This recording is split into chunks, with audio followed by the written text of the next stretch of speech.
And welcome everybody to Locked On Lads TV. As I don't peek the thing, I'm Peter Wilkinson, and we're here at Pocono Speedway tonight. The tri-oval, the tricky triangle, all those kind of weird things. 3 turns. They even write it on the wall so you know which one you're at because they're all very, very different. Welcome to the Australasian Supercars eSeries, brought to you by my private Cellar. I'm joined tonight by Ryan Barber. How are you, sir? Hey, Pete, I'm doing pretty well. How about you? Yeah, I'm getting there. I'm getting there. It's been a week, but we're good to go here for another week. So that is the main thing. I'm just going to try and get these volumes just right because they're not. So, what do you know about Pocono Speedway? Well, I've raced here at IndyCar. We are fresh from the Super Speedway, Talladega. We saw some awesome forward action, and here at Pocono, pretty wide track, 3 corners, different radiuses based on different tracks of the real world. One of them predominantly is Indianapolis. So, tricky triangle. They don't get that name out of nowhere. It's an awesome track, awesome racing, and yeah, we're definitely going to see some awesome driving here tonight, especially seeing that we now have the championship fight on between Troy Davison, if I'm correct, and then the Witcher with Witcher and Raymond. So fights on, and I'm ready to watch that, and we're ready to see how the drivers attack Pocono. But what are your thoughts about this track? You said just before that you do um, like it a bit, but just give everyone a bit of your Look, thoughts. I enjoy Pocono for the minimal times I've been here. It is something very different. You've got the fast sweeping left-hander. You've got the more strategic and a more normal turn one. Dive in deep and it's a big overtaking, and then you've got turn three. If you get that right, you really do set up your race or your lap in anyway. But it is good. It's one of those ones you got to think about. Tyre wear will play a part. The people who can use their brake pedal better than the others and that accelerator will play a part. We've got 2 minutes to find out all the craziness that's going to happen here. We've got some interesting stuff to do with qualifying, but you mentioned the championship. Let's run through it while we've got a little bit of time. We've started a little bit early. We've been organised tonight.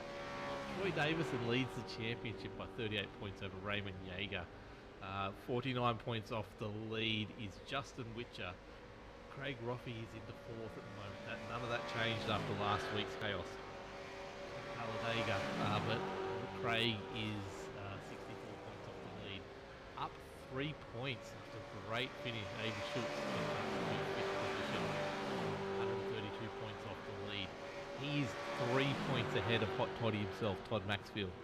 He is then Todd's 1 point ahead of Sean Hart, who dropped down 2 positions after last week. Ruben Phelps dropped down a position as he is only 2 points behind Sean Hart.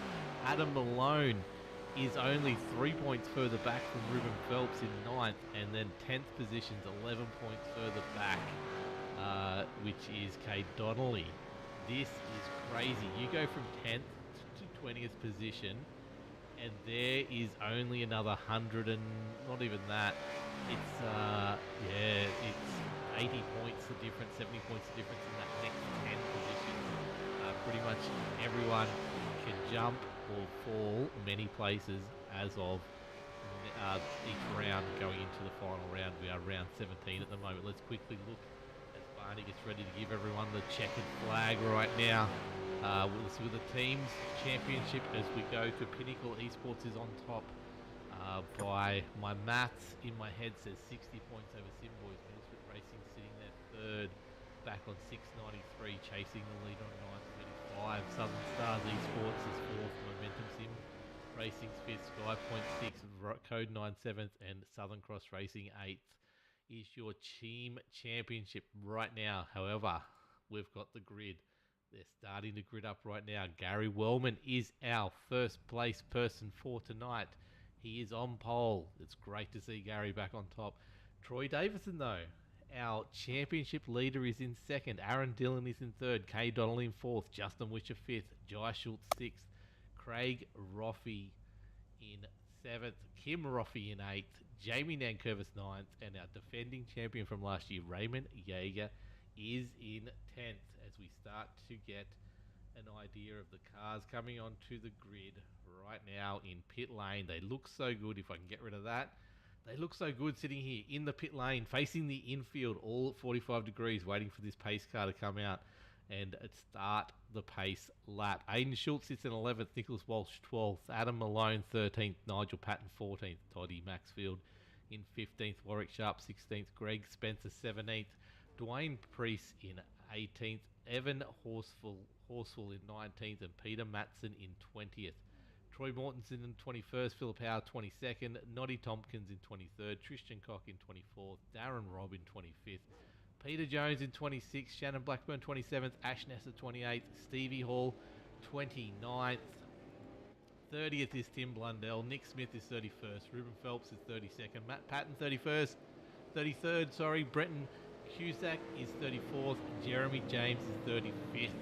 That is tonight's grid as we get ready to go. They come around turn 1. Ryan, does any of that grid that I just took ages to get out to you mean anything to you right now? Well, at the moment, the drivers would be wanting to be as close to the front as they could possibly be. Aero wash will play a big part, but just to familiarise with everyone here at Pocono, we're here. Pocono Raceway, Pennsylvania, opened in 1971, holding the current events of NASCAR, Xfinity, Cup, and trucks.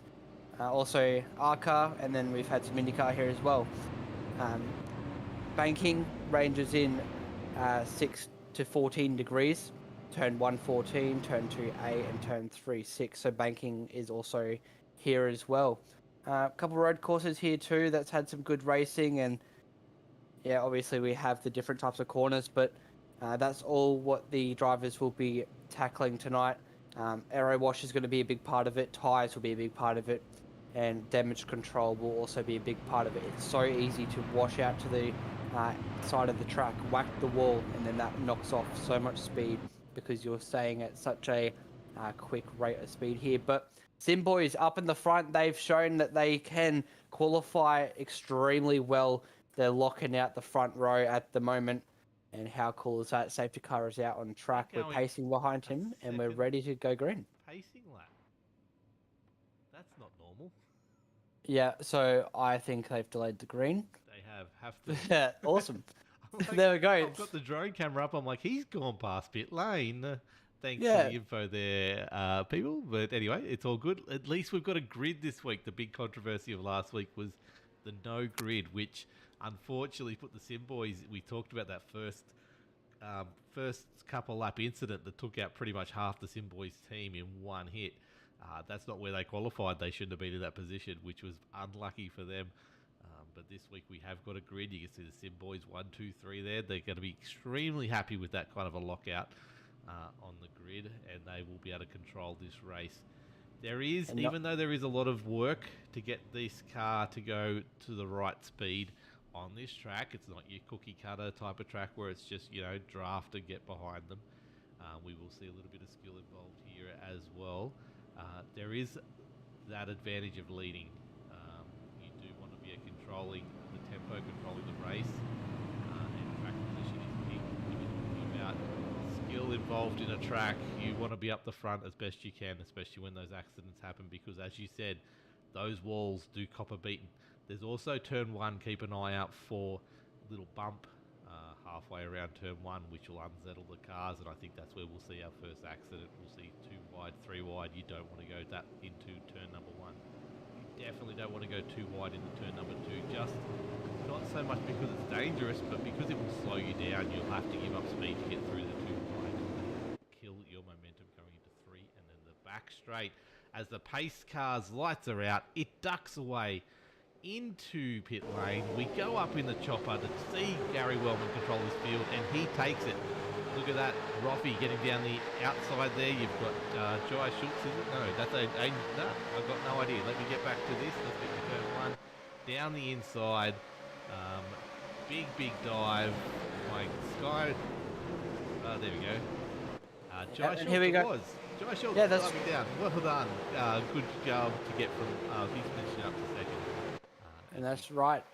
But yeah, how good is this start so far? We've had 3 and 4 wide action straight away. We can see everyone just staying really high, just really sweeping, using all the track to be able to get as much speed out of this. Gary Wellman out in the lead at the moment. He's pushing about 2/10 of a second away from Craig Roffey. He's following close behind. We have Jai Schultz coming off a Bathurst 1000, commentating Bathurst 1000. He is in 3rd position. Then we have the Sim Boys of Troy Davidson and Aaron Dillon following behind, spreading out a bit, trying to weave down the back straight, front straight, just trying to break the toe to stop the draft. But it's going to be a game of who can take care of your tyres. How can you take care of your car?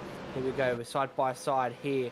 Turn number 1, if I'm correct.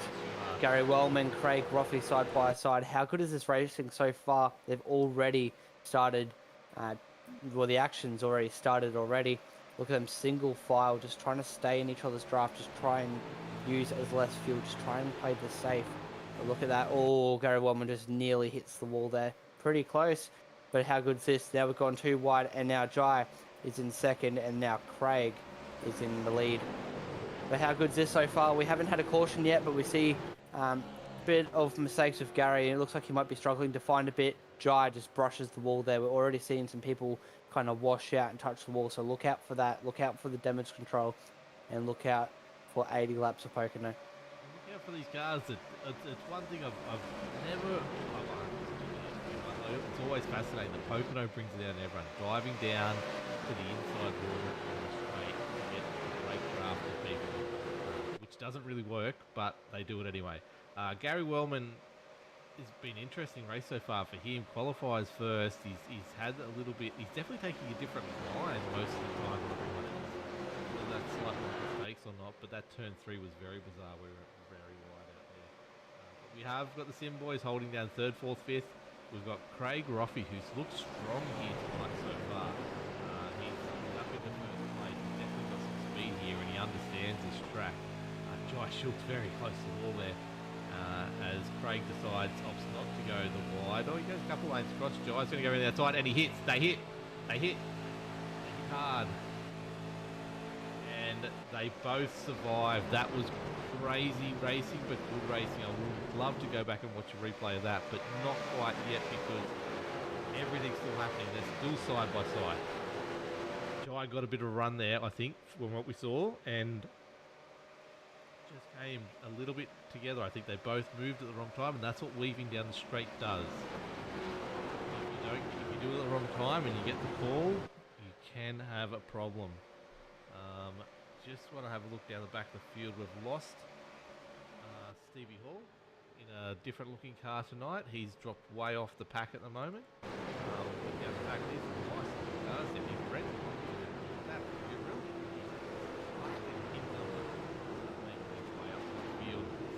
see there's some damage there to Peter Matson already. He's missing. He's got the aerodynamic package he's picked up that Troy Davidson was running a few weeks ago, and it doesn't seem to be happening right here, right now. Very stunning looking car though. Let's go back up. Aiden Schultz, who was the biggest mover of the championship, or up front anyway, from last week. You see how he's leading this pack that has let the front runners get away. So he's currently sitting in 8th position as he just gets the spot with Wayne Priest. Wayne gets it back as they go into turn 2 here. And they've lost about 3 seconds on the 2.5 seconds there on the group in front, which goes from Troy Davison, that championship leader, right down to Kim Roffey, who's having a great one. We haven't seen him up front for a couple of weeks now, but him and Craig are doing a very good job here tonight, aren't they? Yeah, that's right. And look at the 2 packs. We've seen the separation just behind the Roffey middle split car there. It looks like that's from Kim, and then Dwayne looks to be leading the secondary pack. So they are starting to separate a bit, and we'll see how that kind of works. The front pack may run away a bit and use a bit more fuel, and then the secondary pack might be just sitting back a little bit just to try and manage the fuel and the tyres, because tyres is really going to come into play here tonight, especially with the radiuses of the corners and not as much banking. But we're seeing some pretty good racing up the front here. Troy Davison has the lead. Gary Wellman is in 2nd. Craig Roffey in 3rd. Jai, he's in 4th. So everyone's doing really well to stay off the walls. We do have, if I'm correct, Stevie Hall, who's fallen off the back there. We have Peter Matson that's fallen off, if I'm correct. Just a few people kind of separating with each other, but one caution always brings that back together. But look at the gap just expanding. They're running out of the draft. The front pack is moving much quicker. We see the sim boys of Troy and Gary. They are working together too. Jai's trying to get some of the draft. We're only lap 7 out of 80, and this race has gone pretty quick. But we've got to think about the strategy that they are on. And if you are leading the lead pack or the secondary pack, you guys will be using a lot more of your fuel. So we'll see what happens with that kind of strategy towards the back end of the race. Oh, Craig Roffey into the wall hard. Not just a little hit there either. That's got to do some damage as well. He's got damage on both sides of his car. Sorry, Ryan. That was a big hit. We just put live on the camera. It just came out of turn 2, and that's what happens if you just get the line wrong on turn 2. It's that fast a turn that you can find that wall closing up on you very quickly. That's going to hurt his car. I want to go back to what you were saying anyway. I think, yeah, these front 4, they're showing pace now, but that's going to change once their tyres make.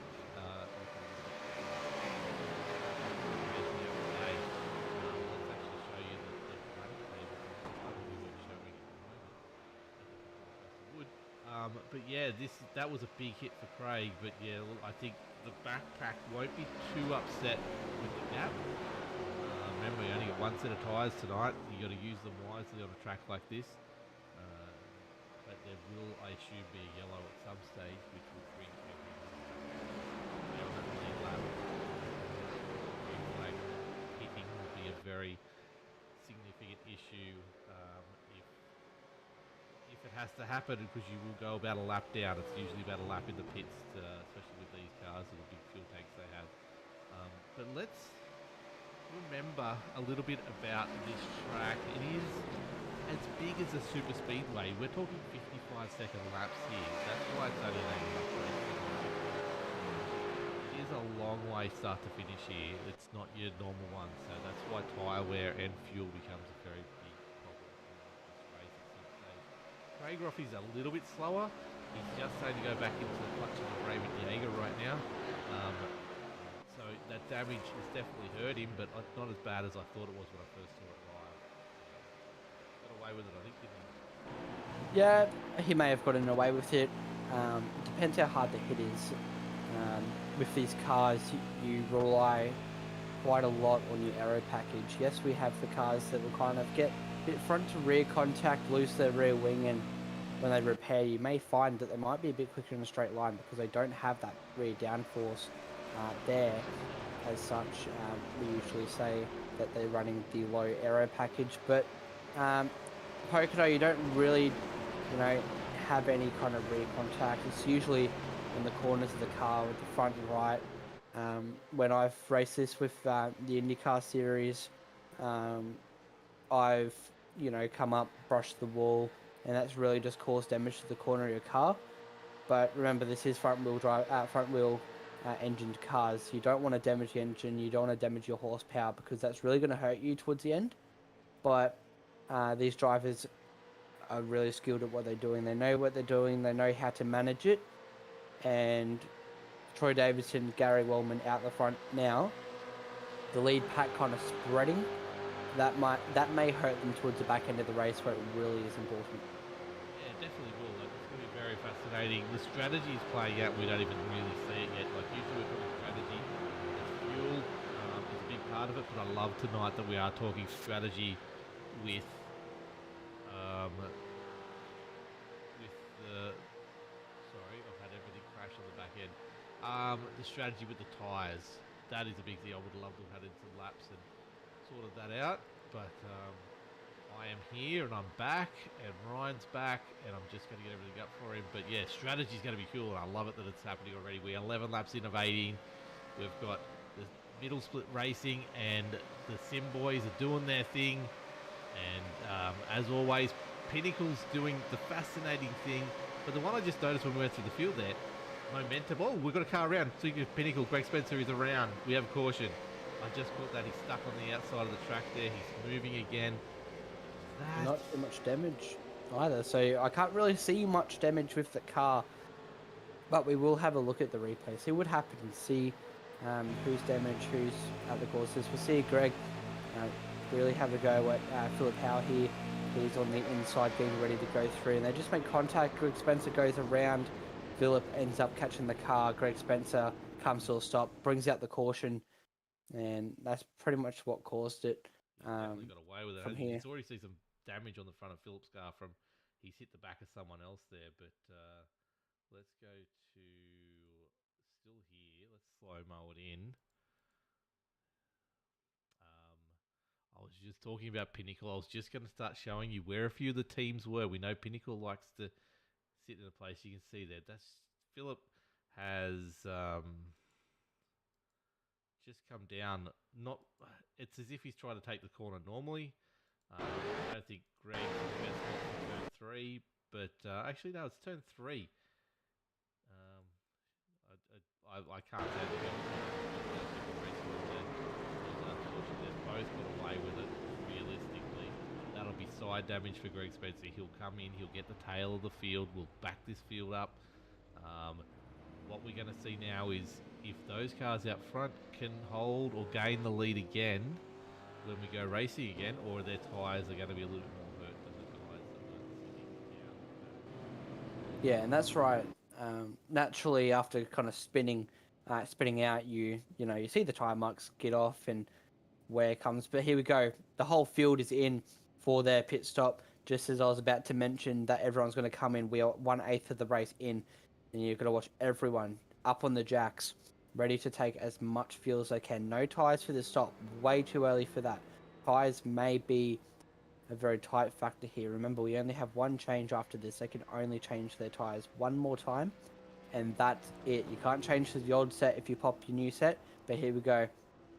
It looks like we have two sim boys of Gary Wellman. Dylan is still on the pit lane. May have a bit of damage. He's just kind of sitting there. That's Craig Roffey. Craig Roffey's getting damaged for sure. Oh yeah, there is damage on the side of Aaron Dillon's car. There you go. That's why he's still sitting there. He'll be getting that repaired. Remember, 55-second lap under caution, a minute 47. These guys can sit on pit lane, get as much damage as they want repaired for free, basically, and come back out at the back of the field. Yeah, and I wouldn't say that Greg would have that much damage. He is sitting in 30th position. Doesn't look like he's still in the pit lane. Actually, he is. No, he's back out on track now. So he would have taken that little bit of damage repair that he got. But here we go. Gary Wellman out in the lead at the moment. Troy Davison in second. Jai's moved up into third, which is awesome. And same with Raymond Yeager. He's in fourth. So the top four is still pretty compressed of how it was when we were green. You know how I like a good stat? I've got a stat for you, Ryan. Jai Schultz actually wasn't that much.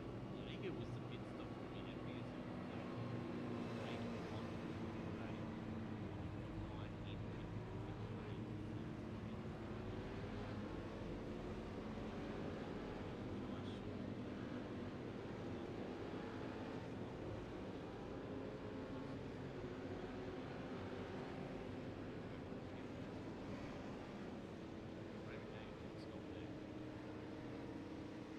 That's right, we're under safety car. We're still under safety car, should I say. Lap 14 out of 80. We've had a bit of time to kind of calm down the nerves after the safety car. And everyone's gotten a chance to put fuel in their car, take any damage repair that they may have got, and everything else that they would need. When we go green, we'll go on board, we'll check out Jai Schultz. Once we are at race pace, you can really see how much the front runners really attack the corners, really trying to hit your marks, turn in at the right time, get to the apex of the corner, or maybe if you're running a higher line or a middle line.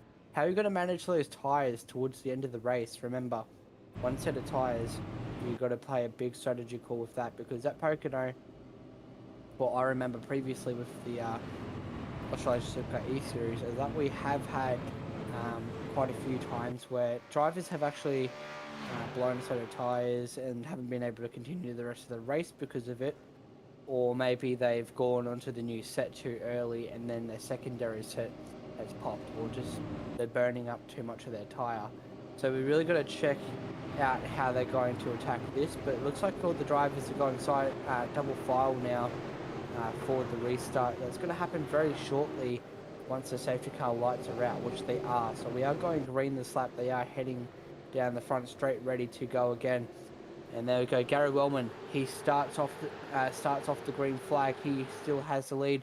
Troy Davidson, Jai Schultz, Raymond Yeager, Dwayne Priest, Aiden Schultz.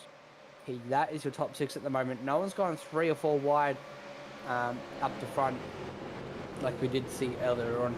We'll jump on board with Jai as he tries to attack the front of the field to see how he can try and steal the lead here in just a moment. We're looking at him at the moment on board. Here we go. We're going down and getting ready to go into turn 2. I'll talk you through a lap very shortly once we're heading down the front straight. But here we go through turn 2, down the back stretch. He's going to try and get behind Gary Wellman to get all of his draft, try and save the fuel, try and gain. And what game are you going to play here, Jai? Are you going to try and get the lead, or what's going to happen? Strategy calls here. Here we go, down the back straight. I'll talk you through one of the laps here. See Gary Wellman trying to break the toe. Jai is trying to follow him, going through turn 1. In just a moment, I'll bring up all the corner kind of stuff that you would want to know. Here we go. We go through turn 1, 14 degrees, modelled after the now closed Tenton Speedway. Not sure where that is. And then we head down the secondary straight. He's Jai's gaining 5th gear, getting ready, getting really close to make a move. 6th gear, and he goes into turn 2, which has 8 degrees of banking, and it is modelled after Indianapolis Motor Speedway. He takes the lead at the moment.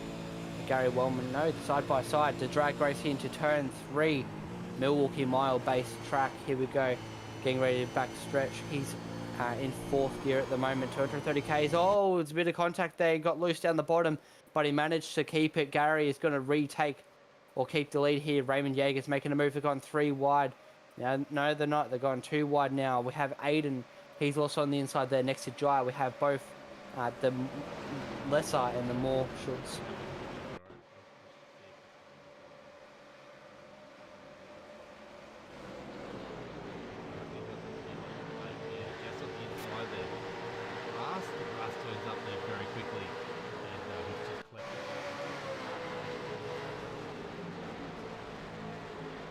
That's right. All right, so we have Aiden. He's looking at getting past Gary Wellman here. There we go. And then Jai is also behind. There's a Schultzy sandwich here. Jai's getting ready to make a move on Gary. Also, he's on the inside. Aiden, Jai, really good mates outside of racing. Here we go. They are going through turn 3. No turn 4 here. Tricky triangle. Raymond Yeager out in the lead at the moment. We have Schultz in 2nd and 3rd working together. Platinum Racing and then Southern Stars Esports there together, chasing down the Pinnacle Racing Commodore. Here we go. Aiden's looking at trying to make a move on Raymond. He's trying to gain up the exit of turn 2 here. Looking down the field, we also see some more moves being made. Noddy Tompkins making a move on the middle split car there, and it looks like one of the Sim boys, if I'm correct. My stuff needs to focus. But apart from that, there we go, Todd Maxfield. And then we check out the moves being made in the field. But if we go back up the front, Aiden, he's taking the lead of the motor race. He's going to be trying to maintain that lead, grab the bonus point that everyone has been chasing and whatnot. But here we go. We have Jai also trying to make a move. They're going 3 wide. Raymond Yeager there. Jai sneaks back down onto the high line, sees the space there. Raymond Yeager takes the lead again. Aiden won't care though because he's grabbed that bonus point that he was chasing. But here we go. Side by side through turn number 2, turn 1 to the back stretch where we are still side by side. Raymond's trying to retake that lead, but it looks like he's just dropped down to the bottom there. Might be falling back a little bit just to save some tyres and fuel. But we have Aiden out in the lead. Jai in 2nd. Gary Wellman in 3rd position. Troy Davidson in 4th. Dwayne Priest and then Adam Malone is your 5th and 6th. Good race so far. We're nearly 1/4 of the way through. We've had one caution, if I'm correct, and it's a beautiful race here tonight at Pocono. One of my favourite tracks that I've raced here at IndyCar, around 40-second lap times, but in the Supercars, you can imagine that it's a lot slower of a lap time, but the racing is still as awesome. But here we go, Aiden still managing the lead. Gary Wilman's trying to make a move on Jai in just a moment. He's going to try and get behind him down the back stretch here and really try and make a move into this next corner that is coming up. Everyone's single file, so they are really taking care of their car and their fuel, trying to manage that. I said earlier, we do have the tyre management strategy with the one set, and then the fuel strategy will also be in play here. But so far, Wilco, we've had a good race. We've only had one caution, not too much drama. Everyone's just taking care of their car. What are your thoughts so far as we are heading into lap 20 out of 80? I was just looking there, seeing a Pinnacle Esports car pull into the pits. I think that might be Matt Patton. That's who that was. He's already a fairly large lap down. Look, it's been very good racing. You see the side of the few cars have been, shows how close the racing has got. Raymond Yeager there was just good exposed point as we talked about, pulled out and pulled back down the field there behind Witcher. Momentum is making their way as a group up the field slowly. The thing that's surprising me is how well Gary Wellman's staying up the front at the moment. With the pace, we'll see where the drop-off point is at the moment, but yeah, turn 3. Turn 3 is the important one here, so let's go on board. We've got,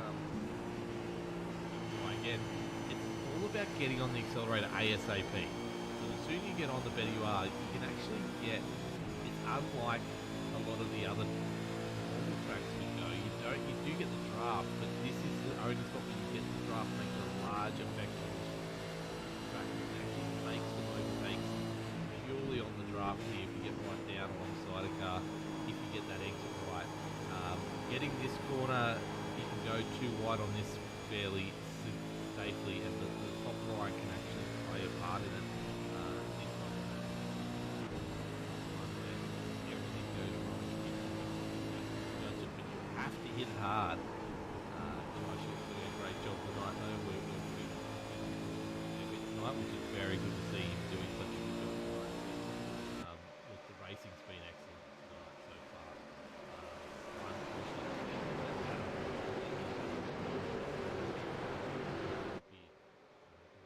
Great job. Yeah, they haven't spread out as much this time, which is the thing that's got me. They did spread out in that first 13-lap stint significantly. But now the cars are sort of staying together a lot better. Whether they got to see, they would have got to see their tyre wear for the first stint, so they'd have an idea. We've got a caution. We have Darren Robb smoking. We have Tristan Koch facing the wrong way. Something's happened here. Let's go find out. Okay. Weaving down the straight, never a good sign. Tristan Koch here alongside. I believe that is probably the 89 of Darren Robb. Turn 1. Darren just comes down a little bit lower than he probably should have done. Is that your call there, Ryan? Looking at that first glance. But we'll check it out again.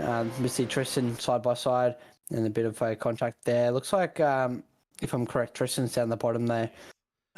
He will be trying to kind of take more of a wider radius, where the car next to him must have wanted to take more of a run the high line kind of thing through there. But they just got together, and then you can see they've both gone directly into the barrier. They've both hit really hard. I would imagine those two are both out of contention for the end of the race, because it is such a big call to make. Just seeing that first go, but experience here at Pocono with myself, not just in the Supercar. I've turned a couple laps in the Supercar too, but in IndyCar too. You get that little bit of damage that will stick with you for the end of the race. You really need the horsepower and the momentum to be able to maintain that. But look how hard the impact is. We have Darren, if I'm correct there, a bit blurry. He did turn left, trying to get out of the incident. Naturally, be trying to save it, but like you just said before, their races would be over at this point. We are only 24 laps in, so we are fairly early game here.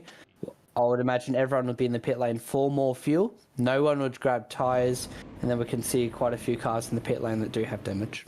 Yeah, it's so important to have tyres at the end of the race here. There's no point the only reason you would grab tyres at this stage would be for track position, but track position doesn't matter. We'll get another caution. You want the track position at the end of the race, so this will be a fuel stop. We've been 11 laps out there at the moment, 12 laps out there since the last caution. Pretty much coming at a very regular clip at the moment. It's that next caution where you might consider it, but you want to go as long as you can. We've got Dwayne Priest there, missed his pit box pretty significantly. But let's go through the major sponsors as these guys get their fuel and go back out again. We've got My Private Cellar brings it to us each and every week. Go thank them if you can. Go click their website. Whatever you can do, My Private Cellar, give them everything you can to help them get a little bit more traffic. You see Gary Wellman going right off there. He wants to stay out of this. That's an interesting call. Yellow. I don't want to do that. To go up here.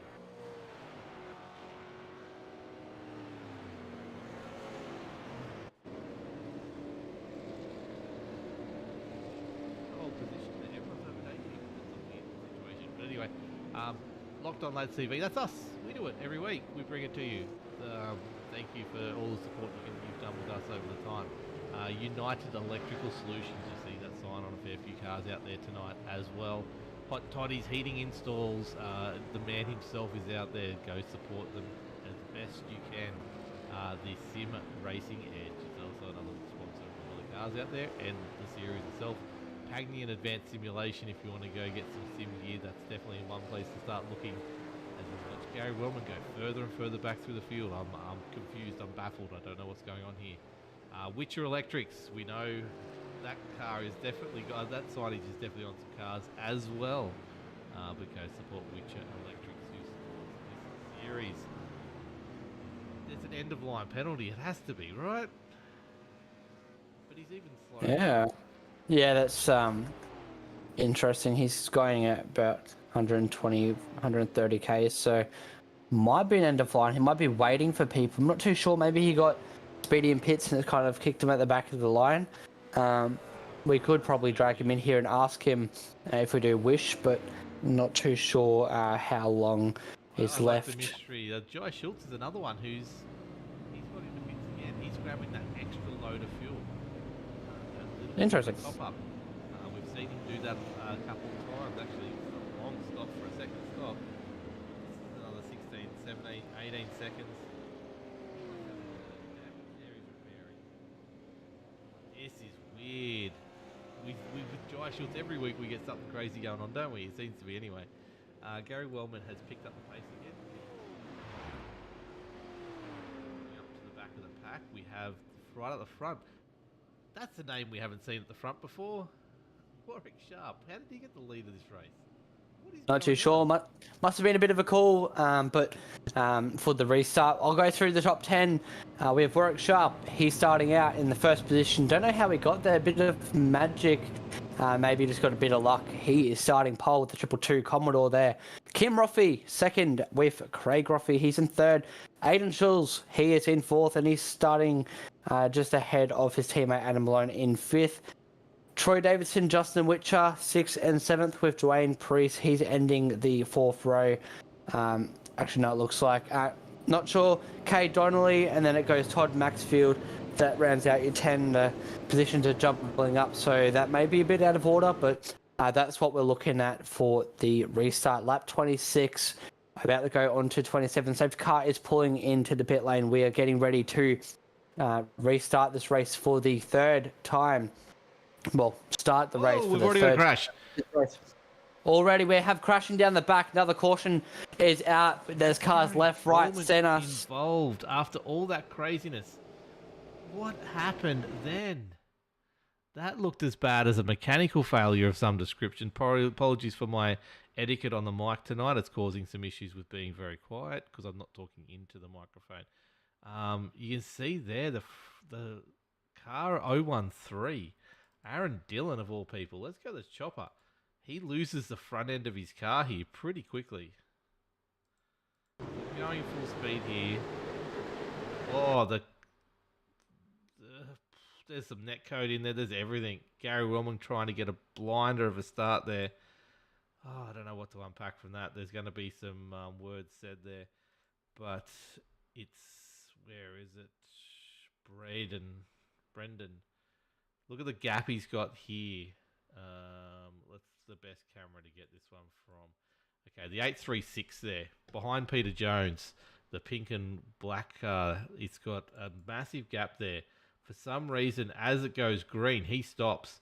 The 811 behind has nowhere to go. That's Nick Smith. Nick Smith goes into the back of him. But let's have a look at the chopper. I don't think he actually touches him. But, he does. It's very close, but he's got nowhere to go. He does give him a punt. But then the problem is... Now he's got Aaron Dillon going straight into him. He's got Greg Spencer behind, I believe that is, if I'm right. And he's got straight into him, and that's punted him into Gary Wellman, who was going for the best start in history. We don't know what happened to Gary Wellman, but he was going for a blind at the start and just had a car punted straight into him. And you see there, actually, the repercussions of that as well is Stevie Hall's had a bit of a clip from the Texaco.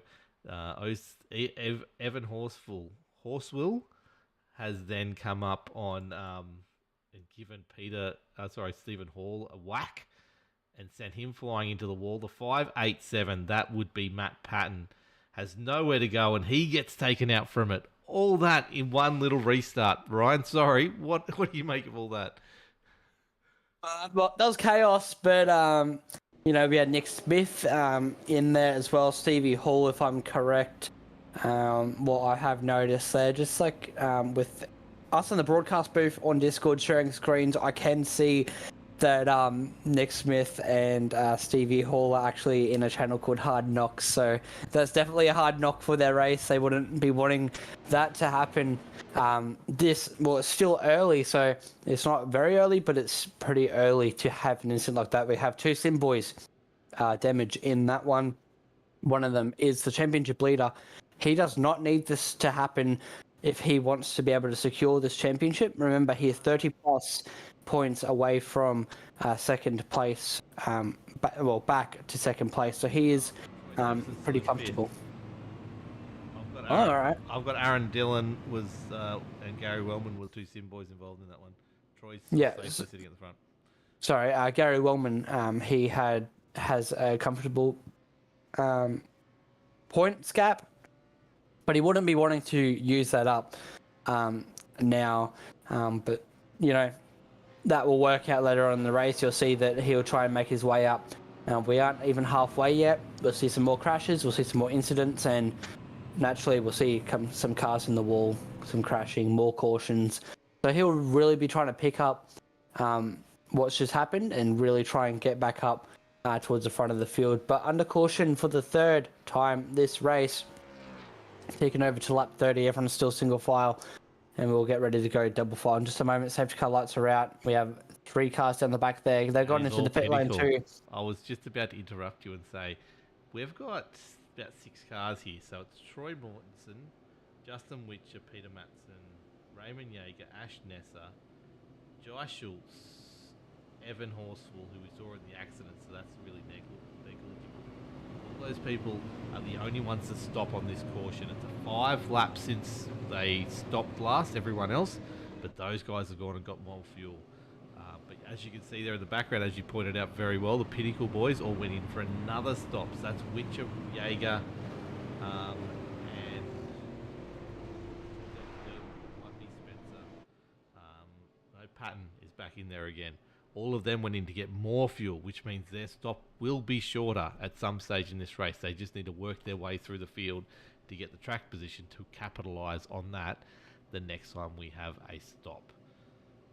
Whew. It's exciting.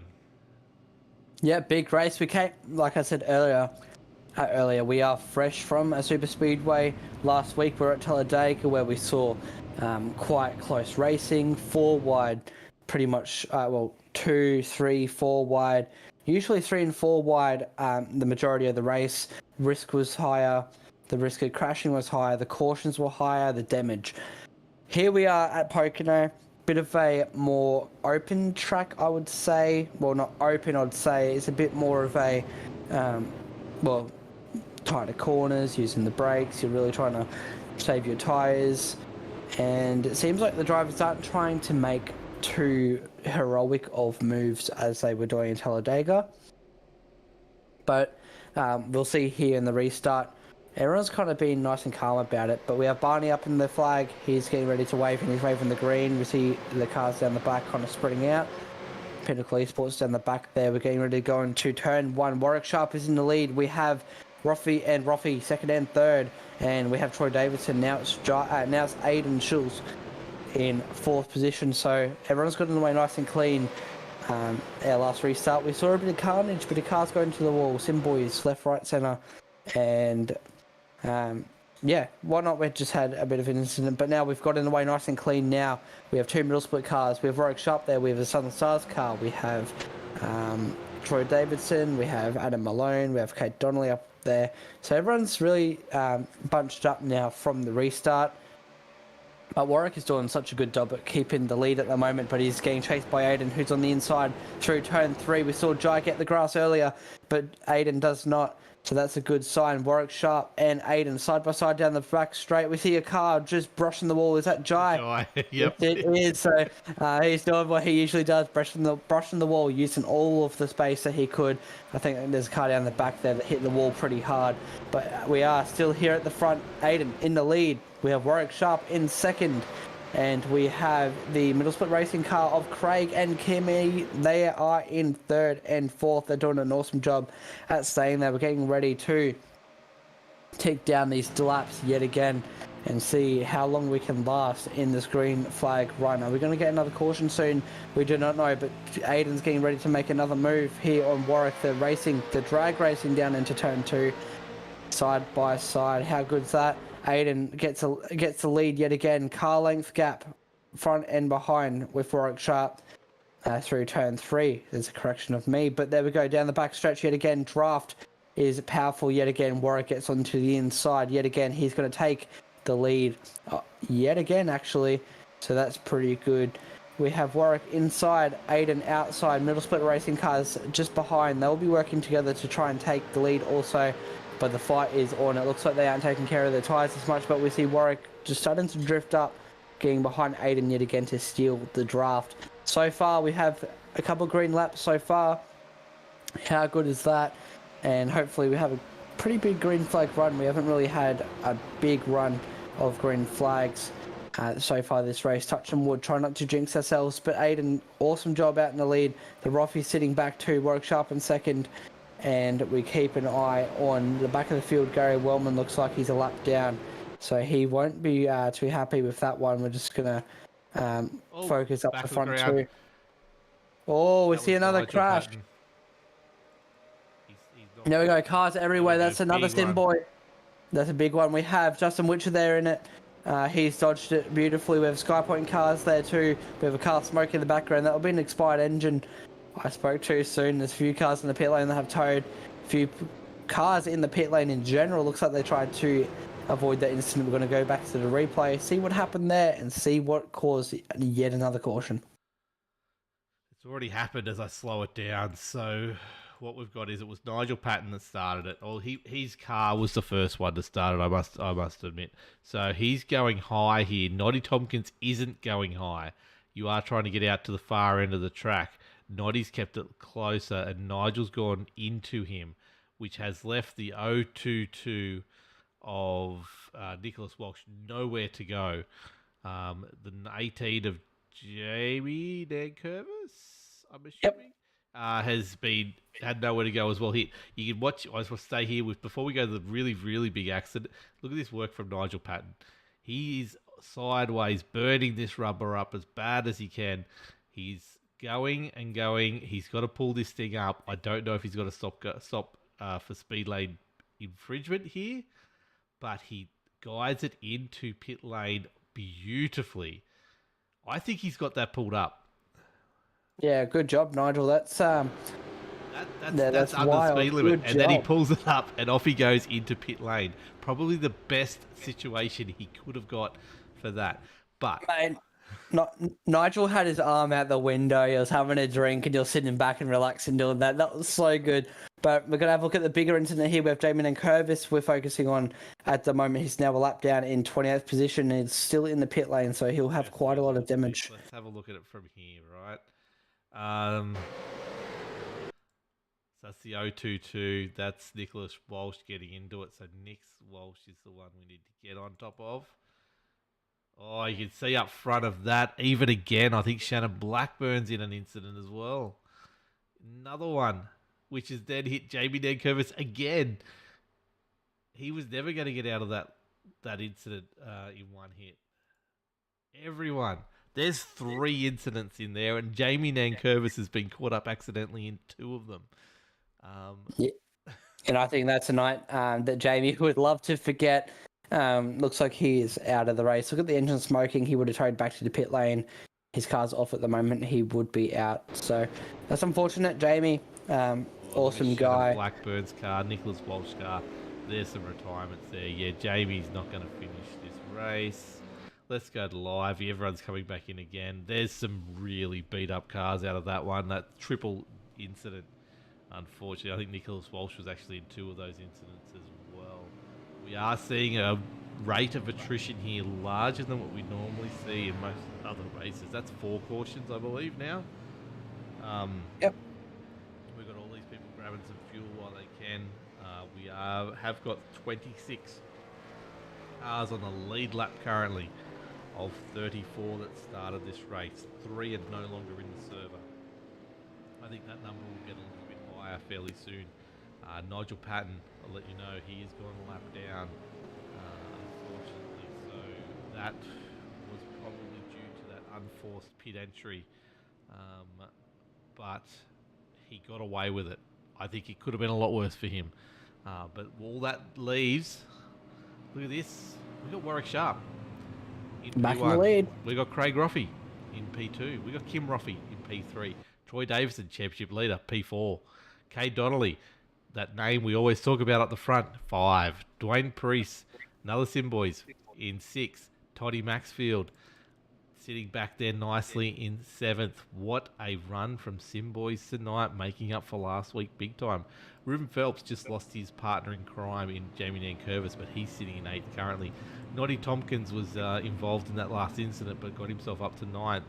And Greg Spencer, the man who was involved in the very first caution all those laps ago, sitting in the top 10. Aiden Schultz is the big one here. What happened here? He had a 38-second pit stop. No worse than anyone else. And you see Nigel Patton going in there again to grab another splash of fuel, do some damage. Aiden Schultz has dropped right down to 12th. Yeah, and we have a quick look at Ruben. He's in 8th position. He's doing really well. Car 06. He's up 24 positions. He is starting on the back of the at the back of the 4th row for the restart. So he up 24. That's the biggest mover we've had. Well, positive mover we've had so far. We also have Gary Wellman. He's dropped off 24. So Ruben's gained 24. Gary's dropped 24. Not a night that Gary will be happy with, but we'll have a look at Jai also. He was up the front quite early on in the race, really showing his pace there. Now he's back in 14th position, possibly could be sitting back, just letting the race run, but we'll have a look at his onboard later on this evening to really see the wheel work that goes into the 27 machine there. Live, before we go racing again, just wanted to let you know the top 10 did not stop in that bit. So they're all fresh out there. That, unless my timing board's mucked up, I've got them all. They has to have, because I've got Warwick Sharp and Craig Roffey on a 23 and 24 thing stint. That can't be wrong. I'll check that later, but that they've definitely would have stopped last time.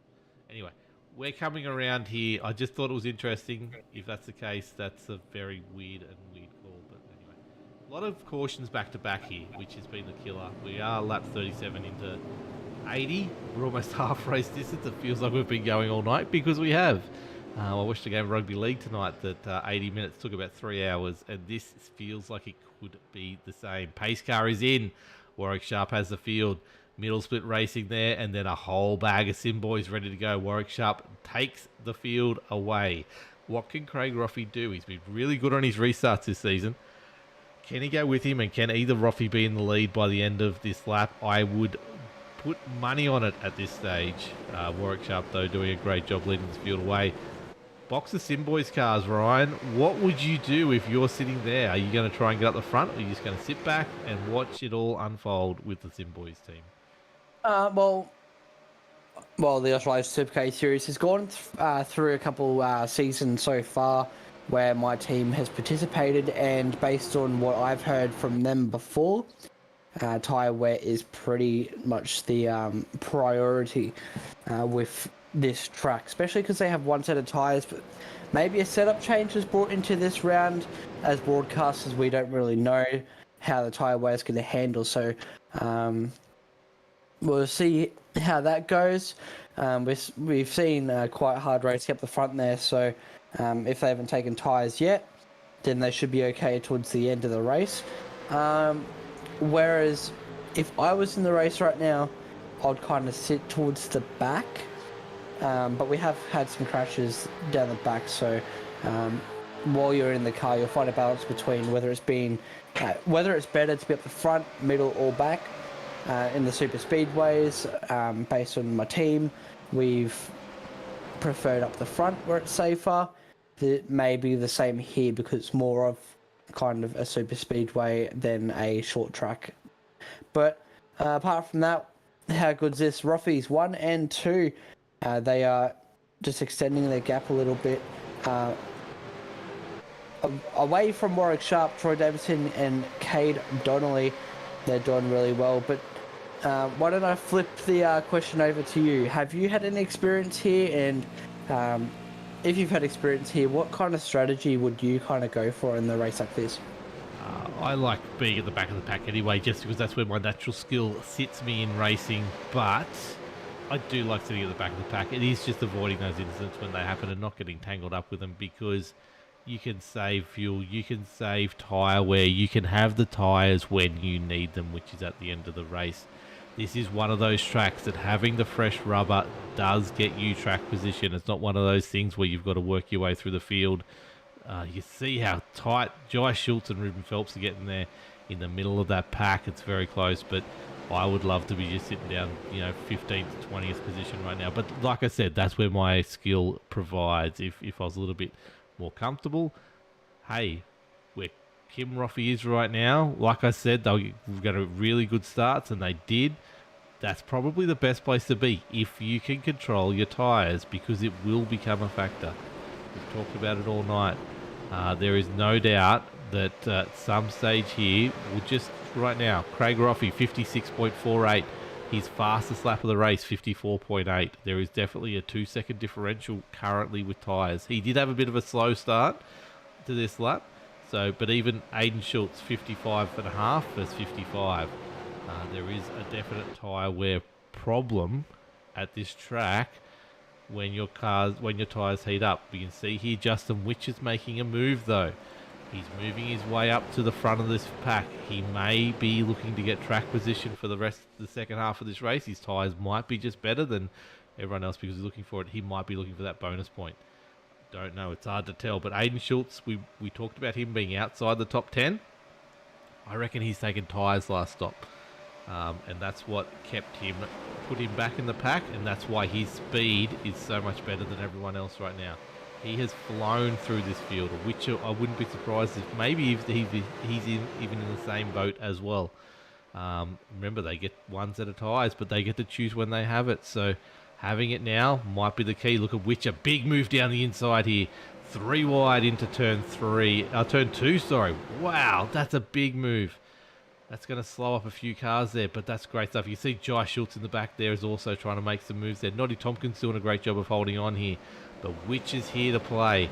So is Aiden Schultz. These guys want the front of the race right now, and these guys with that much skill, they can just put their car at the front if that's where they want to be. Look how wide Witch is going to go. He's trying to get this draft of Aiden to get past Warwick Sharp.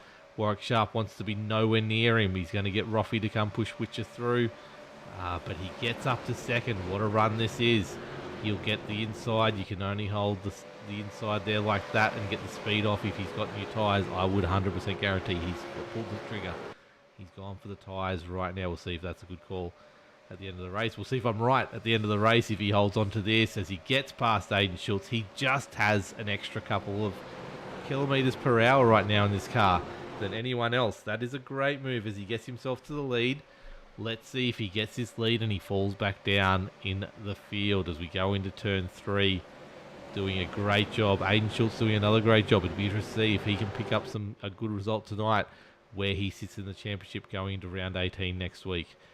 But Witcher, here it is. Gets across the line. Gets his bonus point for leading the race. What's he do now? You can see middle split. Had all that speed at the start of the race. And look at that, who's come up in front of them. Kay Donnelly as well. They just seem to have dropped off. They've lost that pace after that start to the thing. Do you think that's strategic or do you think that is tyres, Ryan? Could be a mix. Maybe if you've taken your tyres, you might be wanting to take care of it. But it seems like we might possibly have a couple drivers in the field, up and down the field, that may have taken their tyres now. We are over halfway, so it's kind of in the safer zone to switch across to your other set, well, your only set that you will have after the tyres you start on. Justin Witcher out in the lead at the moment. He's holding a pretty good gap of 2/10 second. I wonder if he's taking tyres or not. We'll see the difference. But we do see everyone still bunched together. We can see the pace is quite slower. We have Aiden now just took the lead of the motor race. We have a couple of cars in the pit lane now. So we'll see how that is going to change. But so far, we've had a pretty good race. Looking out the front of, looks like Kay Donnelly is looking at making a move on Witcher also for the race lead. Doesn't get it done yet, but he does have another straight here to be able to draft. But how good is this racing so far? 45 laps. But yeah, pretty good race so far. It is. Shout out to Ryan. He sounds like he's really cool dude. No, that's from Ryan. That's impressive. Andy says he has him on mute though. Thanks, Dad. But pretty funny. But yeah. Thanks to Facebook, Ryan Barber getting into chat on Facebook, doing a good job. Kate Dolly goes down the inside here. Great dive from him. He will take the lead of this race. Justin Witcher just goes wide to let him go. I don't think he wanted any part of that. He doesn't mind. He's got his point. He goes down, weaving down. But you see there, all those Pinnacle cars starting to move their way up. We've got a race on our hands, Ryan. This is a big go. This is going to be 34 laps. I want green lap racing. I want to see where this ends up. Yeah, that's right. And if they aren't on their new set of tyres, I think this is a time where the drivers do feel like they can push a bit more. They can make more risky decisions. And overall, we can see the pace ramping up. We have Kate Donnelly out in the lead at the moment. We have Justin Witcher, Warwick Sharp. Then we have a Roffey in fourth.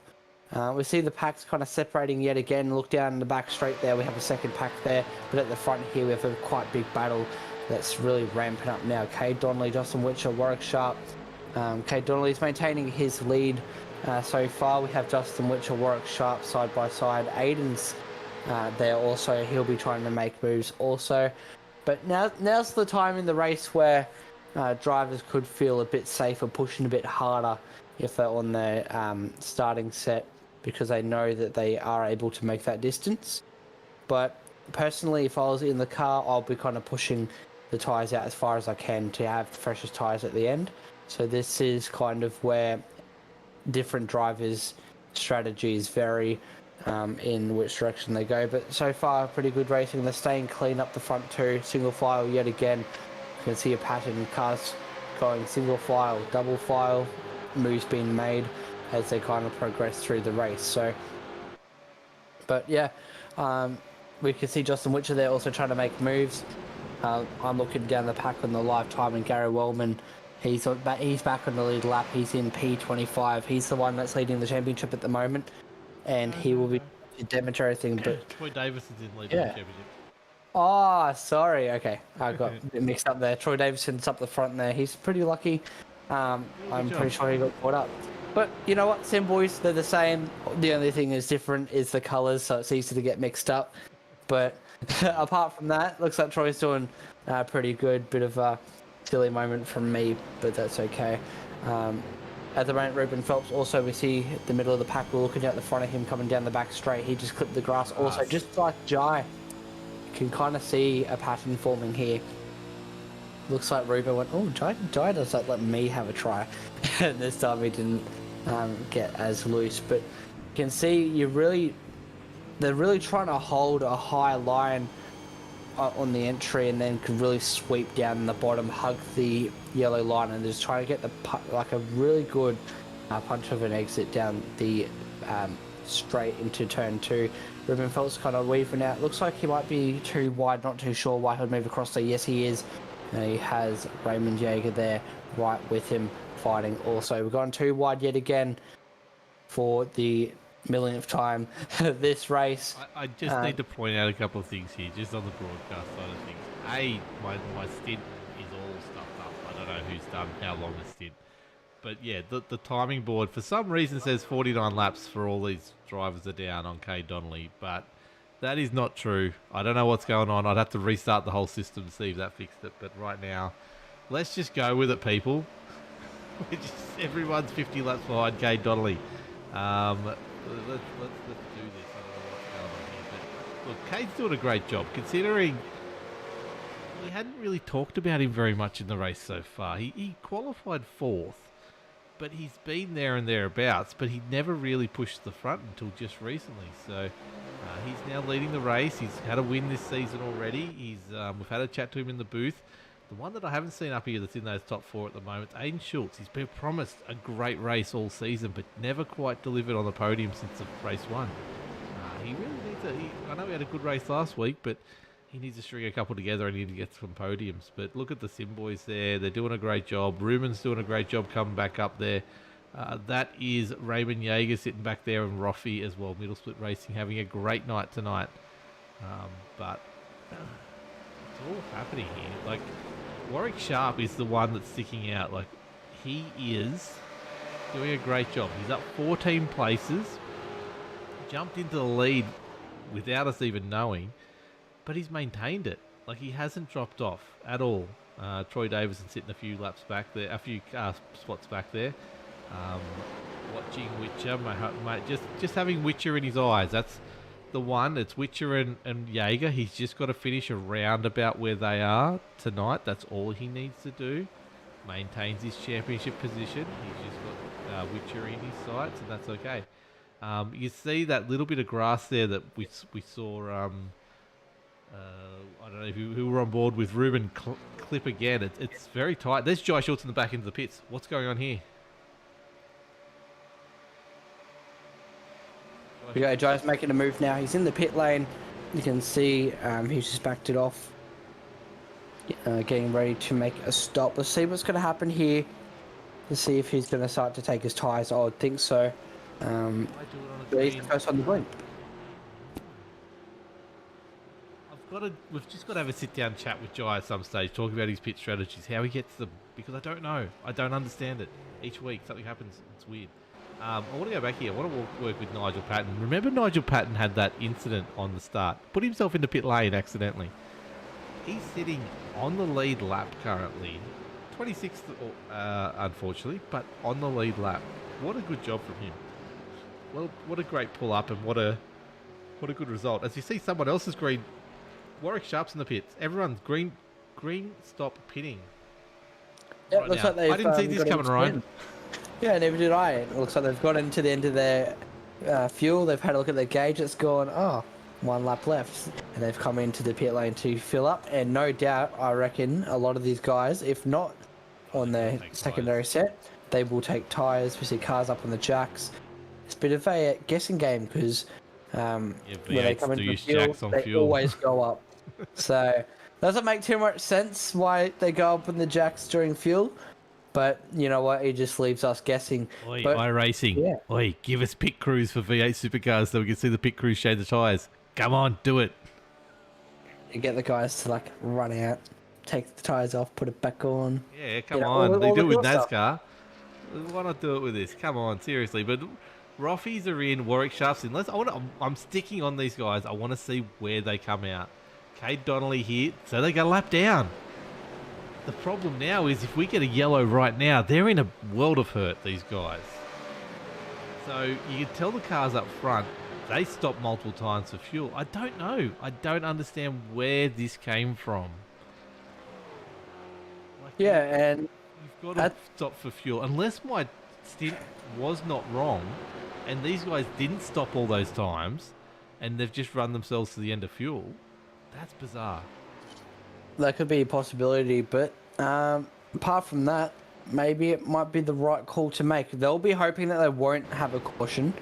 They'll be hoping that it stays green, that these lead lap cars, we have another car into the pits. They'll be hoping that the lead cars will need to stop before a caution or they'll be really in disadvantage. 2 more people are in the pit lane now. We have a Skypoint Racing car there. Workshop just pitted. Oh. What is going on? He's got to have had a speeding exit penalty. It has to be that. Yeah, Yep, no, there it is. Stop and go. There you go. Yeah, a bit of an interesting race. Stuff left, right, centre. We can't tell what's going on. Can't tell what the strategy is because there's so much different strategy.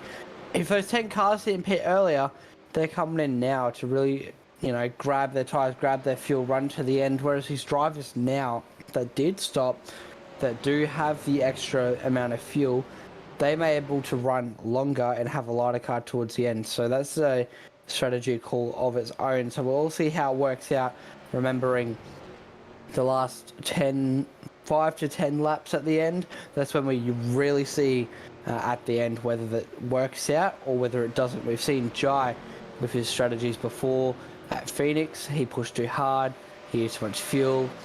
He was looking at a win if he was right for the fuel and whatnot, but that failed out. We've also seen other strategies that other people have made, such as the Sim Boys, that really make good strategy calls, and they've been able to really progress to the end and get the win. So we'll have the mix of strategies. Some will work, some won't work.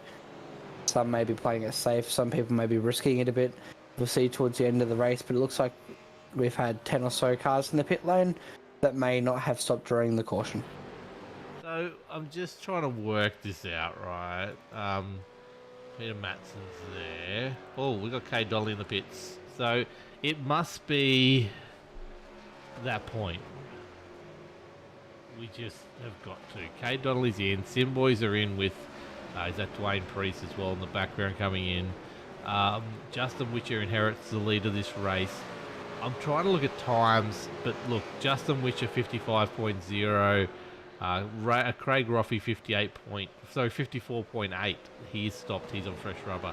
Jai Schultz 54.9. There's not that much of a difference. Like we're talking 1 or 2 tenths. As we see, the small Sim Boys in. Peter Jones, Ash Ness is in. Nicholas Walsh stays out, but his car's in a very bad way, but doing great to be top 10 right now. Cade Donnelly comes out in 11th. Where's he going to sit compared to the rest of the field right now? He was leading this race. He's ahead of Gary Wellman. He is 44 seconds off the lead. He's in a pretty good spot, realistically. He's got Jai Schultz in front of him, though. Jai Schultz is in the best position here. Out of all the cars that have stopped, the top 10 have not stopped for this final weird stop, green flag stop that we are seeing now. Top 10 haven't. Jai Schultz is leading the race if it all goes that these guys have to stop again. If we don't get a caution. As you can see there, Gary Wellman goes another lap down. Jamie Nankervis goes another lap down. Actually, that's Gary Wellman's first lap down. Top 14 16 are all on the lead lap, but Troy Mortenson's about to get bull as we see more cars diving into the pit lane there. That's Adam Malone. That is Aiden Schultz. They've come in. Justin Witcher stays out and almost puts Dwayne Priest that lap down. What do you got? Yep. Looks like now is the time where everyone's pitting. We can see some people that have not actually pitted, well, that did pit at the caution. They're now on the pits too. Jai's in a pretty good position here. He may be able to take the lead of the race if this works. He may have new tyres, which will help him corner quicker and whatnot. But also the people up the front may have the draft to be able to extend the gap from Jai. So we're going to see what happens here. Justin Witcher is fighting one of the sim boys here. I'm not too sure who it is. I think it's Maxfield. But they're doing a really good job to make sure that this is clean so far. No, Dwayne Priest. If I'm correct, I think he only just got that live free too when he did take a win earlier in the race too, which is awesome to see. Sorry, I just picked up in the background there. That's Aiden Schultz is in pit lane still. But I saw a Greg Spencer was pitting. That's who it was. I saw a Pinnacle Esports in the background going, Aiden Schultz ducks out. That's a second stop for Aiden. I think that's put him, he has gone a lap down. I think he's had an incident there and had to pit again. That's taken him out of this race, I think. He's a long way back. But Justin Witcher leads this race. He's got Todd Maxfield is a second and a half further back down the track than him. He's got a big lead because everyone behind him is pitted. As we see, Greg Spencer's in there. We've got Peter Matson in there. This is all happening. Raymond Yeager, you can see back there behind him. Ruben Phelps doing a great job. He's up there as well. Jai Schultz, as you said. Actually, no. Cade Donnelly's just taken him. Cade Donnelly's now inherited the lead of this race of the cars that have stopped. Nicholas Walsh there is sitting in second. Jai Schultz is sitting in third of the cars that have stopped. Justin Witcher leads the race currently. 40-second stop. I think it's about a 43 gap between Jai Schultz or Cade Donnelly in the lead. Got to lose a little bit of time going in and out. It's line ball, I think. Line ball if Witcher's got a big enough lead here to pit and come out. 19 laps to go. Does he need to pit? I assume he does. Everyone's got to pit, but he'll go as long as he can. If he gets a caution here, he's in the best spot possible. Will he get a caution when he needs it most? Not too sure, but we're ticking down the lap so far. Lap 62 out of 80. And now we have Raymond Yeager coming through the pit lane. He was in 5th position, and now he's going to drop down. The interesting bit will be where he comes out compared to Cade Donnelly. He was about 3 seconds back on Witcher. So where he comes out is vitally important so we know where Witcher is in this field. 13 more seconds before he is out back on the track. He should be filling up with fuel now. He should be dropping those jacks any moment now.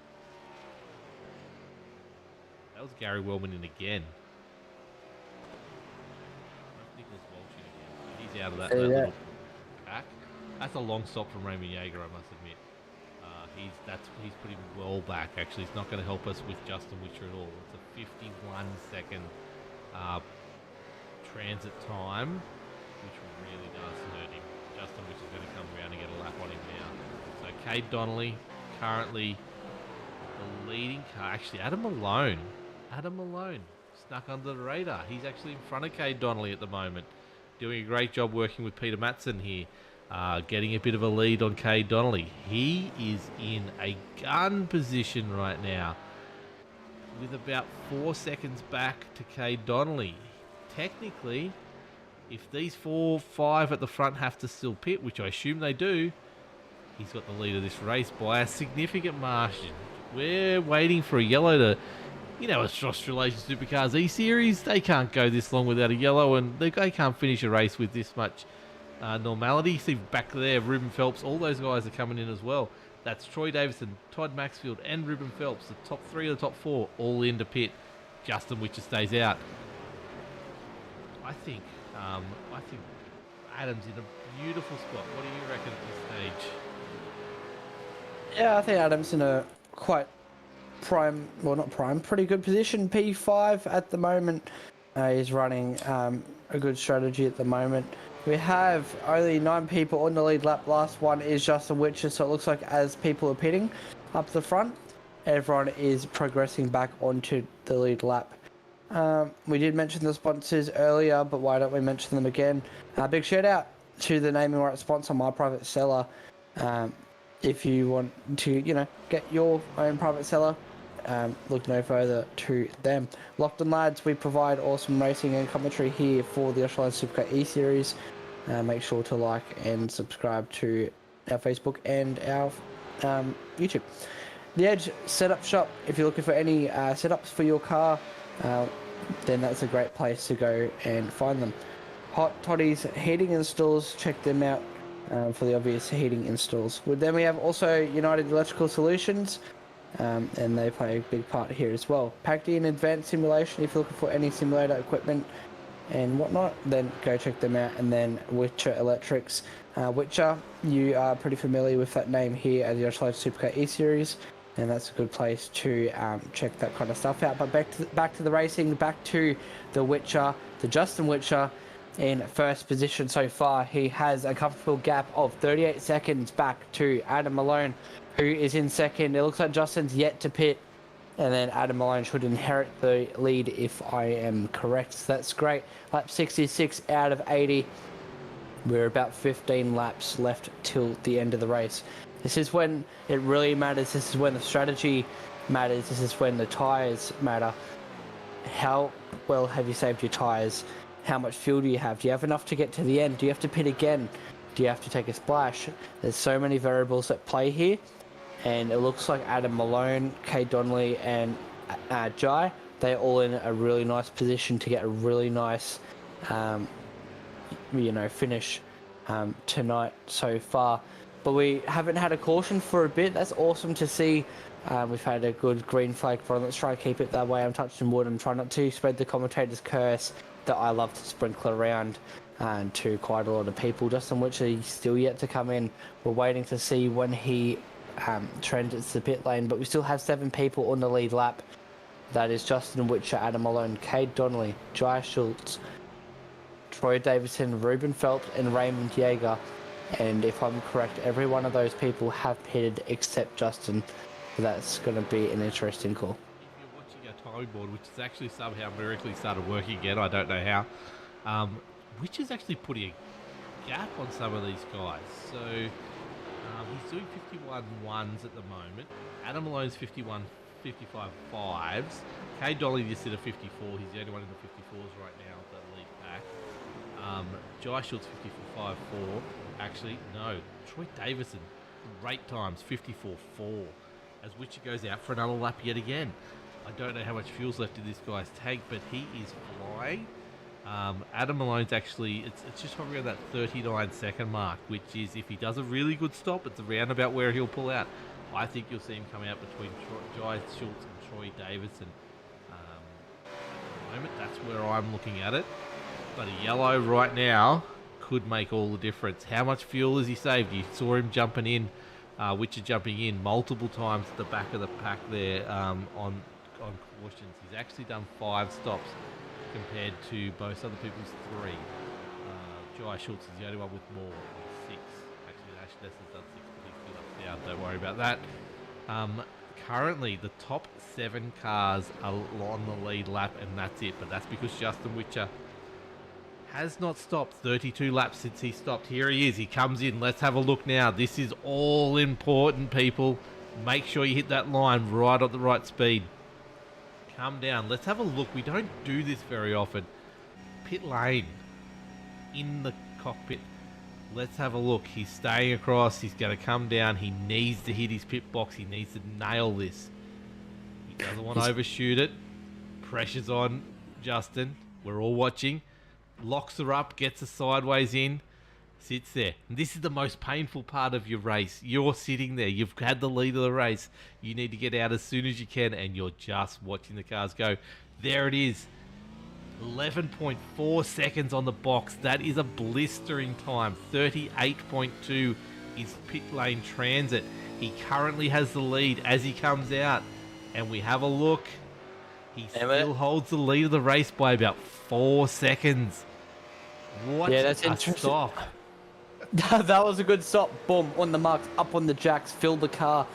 And what I think has happened just then, 11 seconds was a lot better than around the 18-second mark that we've seen.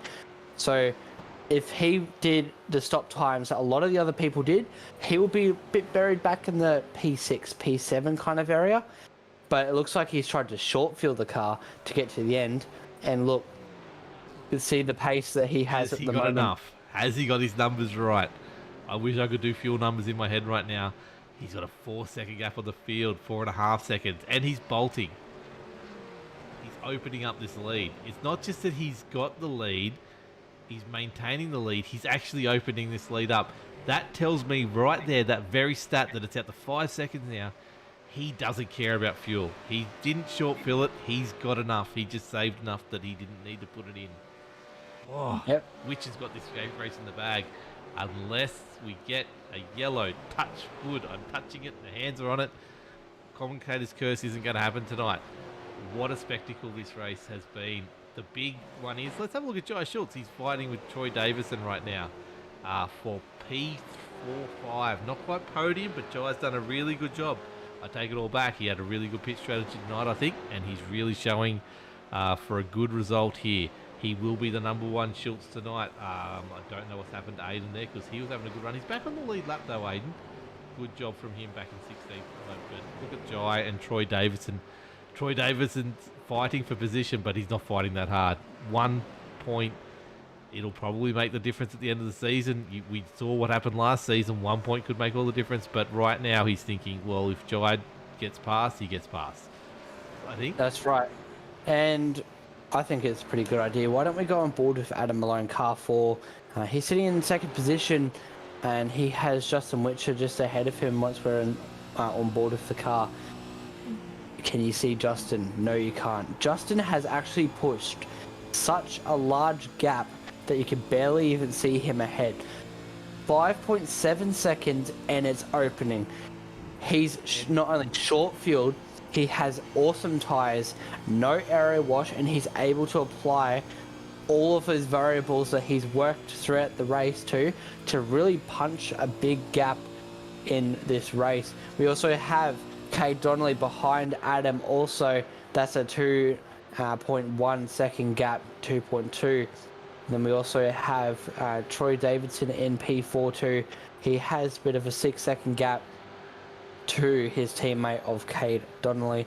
And then where the battle is at the moment, Jai and Troy, Jai Schultz and Troy, they are working together not working together, they're racing each other. There's a gap there, so we can really see throughout the whole field as they go by, look, there's gaps after gaps. Everyone's spread out, everyone's found their own track, everyone's found their own rhythm, and they're really applying a lot of the strategy that they've made up throughout the whole race. Justin Witcher has 2 friends behind him, lapped cars, and he's able to, I think that's Warwick Sharp behind, he's able to work with them to be able to maintain that lead, so that's awesome for him to see. Championship standings at the moment, Troy Davidson has a comfortable 38 point gap back to Raymond Yeager. Troy is currently sitting in 4th position, so that is a good haul of points for him so far.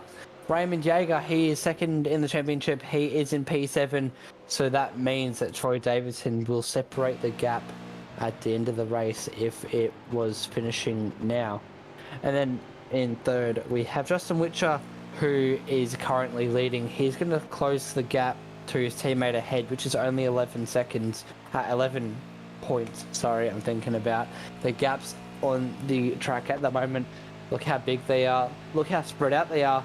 We're about to go into our 5 laps to go before we take the white flag, and this is how the race looks. Justin Witcher out in the lead. Adam Malone, Cade Donnelly, Troy Davison, Jai Schultz, Ruben Phelps, Raymond Yeager, Dwayne Priest, Nick Smith, Todd Maxfield. That's your top 10. Craig Roffey, Kim Roffey, Middle Split Racing, they are P11 and 12. And then we have Greg Spencer, P13. Aiden Schultz, we saw him up the front earlier tonight. He is sitting in a comfortable 14 in P14. Tim Blundell, he's in 15th also. He is sitting a second behind Aiden. Noddy Tompkins, we've seen him getting a bit close in other instances also. He is in P16 with Warwick Sharp, following a lap behind. And then, so we've headed over to our lapped cars too. We have Brendan in P18, Peter Matson in P19, Peter Jones, another Peter, he is in P20. Ash Nessa, he is in P21, nice, 21, 9 plus 10. And then Nigel Patton, he is in P22 before our one-lap drivers are 23rd, Nicholas Walsh. So that's how we are kind of looking in the lead lap to the lap down type of people, spread out kind of race. We have Justin Witcher still comfortably 5 seconds ahead of Adam Malone, getting ready to tick down these laps really quickly. We're on lap 75 so far. How good's the green running going, Wilco? We've seen Justin Witcher putting quite a big gap on Adam Malone there. And then it looks like Cade Donnelly may be pretty close to Adam Malone, 3/10 away. So that's where the battle is at the moment. How do you feel like this race is going in the green run? Is there anything that you would expect from now on, or do you think this is going to go green to? Look, I think this is green to the end. I think they're too spread out to have a major accident, which is going to cause the yellow. We've 5 to go. Cade Donnelly here will get Adam Malone. I think Adam Malone has either worn out some tyres or he is worried about fuel. You can see there Cade Donnelly making a very quick meal of that position. He's going almost half a second quicker than Adam Malone, which is interesting. Oh, Adam Malone gets on the grass there. You can see there, bottom of your screen, first place. Then Cade Donnelly, middle of your screen, second place. They are 5.5 seconds apart. Cade Donnelly is half a second quicker than Justin Witcher around this track right now. He needs 10 laps to make that difference up, 11 laps to make that difference up. We don't have that long to go. Justin Witcher has won this race right now, bar a yellow, bar a mistake from him. We'll see how if Adam Malone can hold on and maybe just slingshot Cade at the last lap.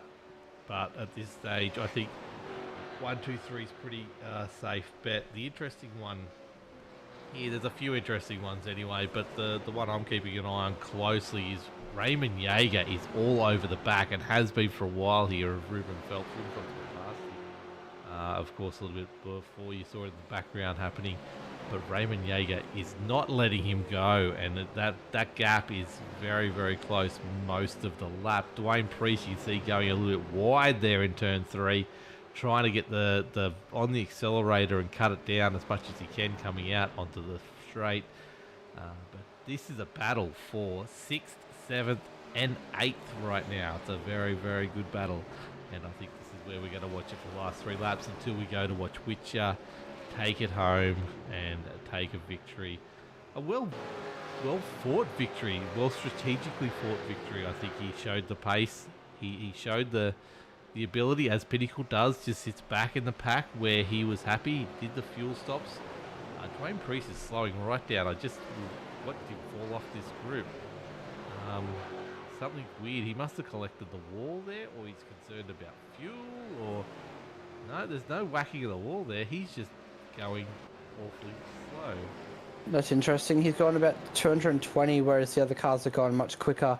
You can see him starting to speed up now. That's a bit interesting. We didn't see any damage on him before. There's no damage on the right-hand side, left, boot, front. Nice, clean car. And he's in P8. I wonder if he's just realised, oh my god, I'm going to run out of fuel. Yeah, that could be a possibility. They're going at 110%.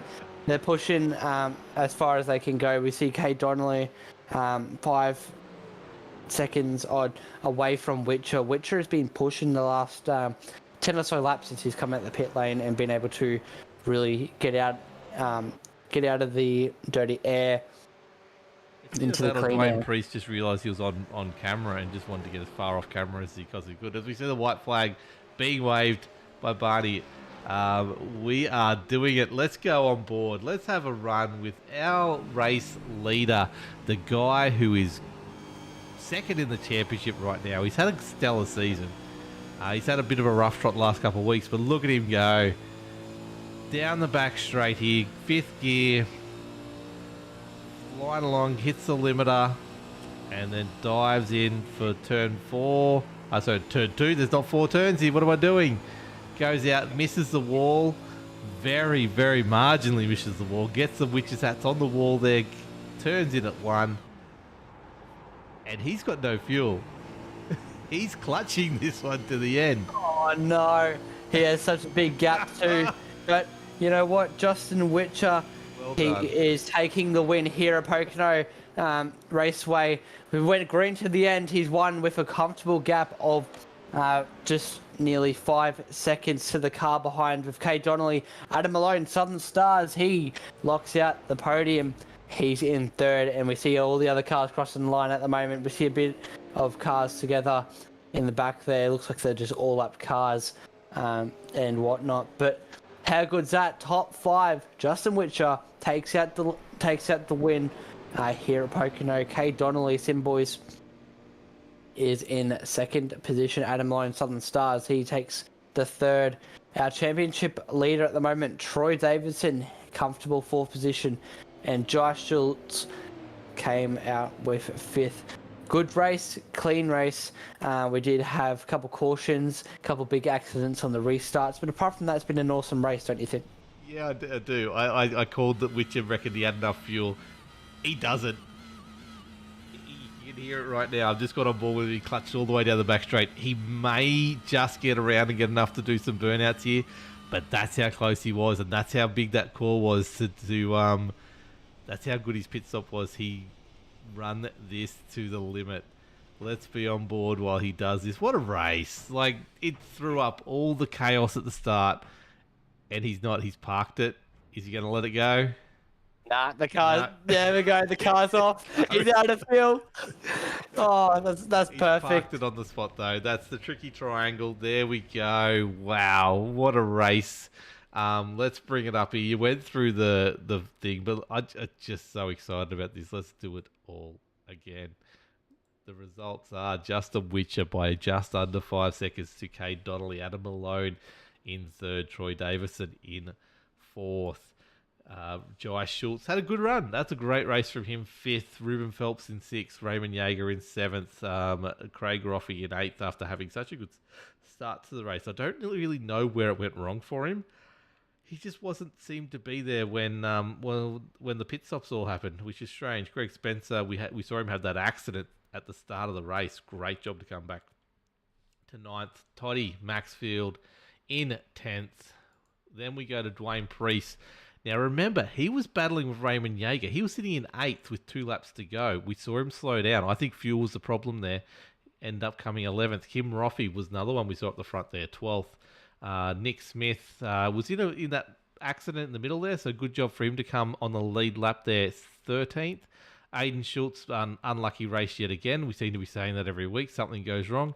14th. Tim Blundell in 15th. Warwick Sharp leading the race for so long. That penalty where he had to come in and do his stop and I assume it's unsafe re-entry or speeding on exit. 16th, unfortunately, lap down. First one a lap down there.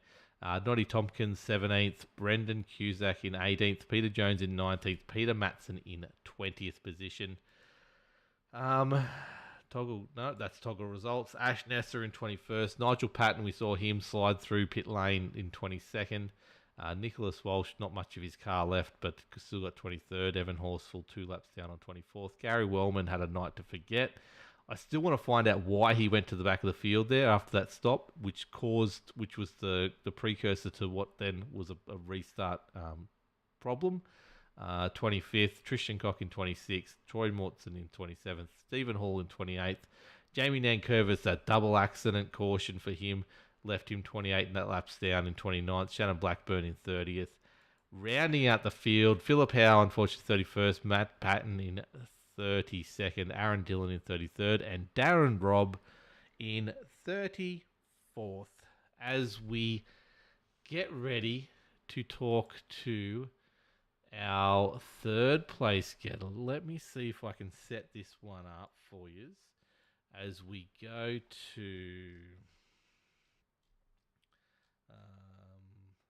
there. Let us go to there and let us go to a restart and zoom it in on our third place getter. Sorry about this, guys. I'm very bad etiquette on the microphone tonight. I don't know what it is. And now my brains are killing me. But we have in the box one Adam Malone. Congratulations, mate, on third place. I actually thought you might have had it in the bag there before that last stop from Justin Witcher. What did you think of the race tonight? Yeah, it was pretty clean as far as it went, but yeah, it was a good race overall. It was a good race. Now, you started in 13th, made your way up 10 positions to finish in third. What was the strategy going to tonight for you?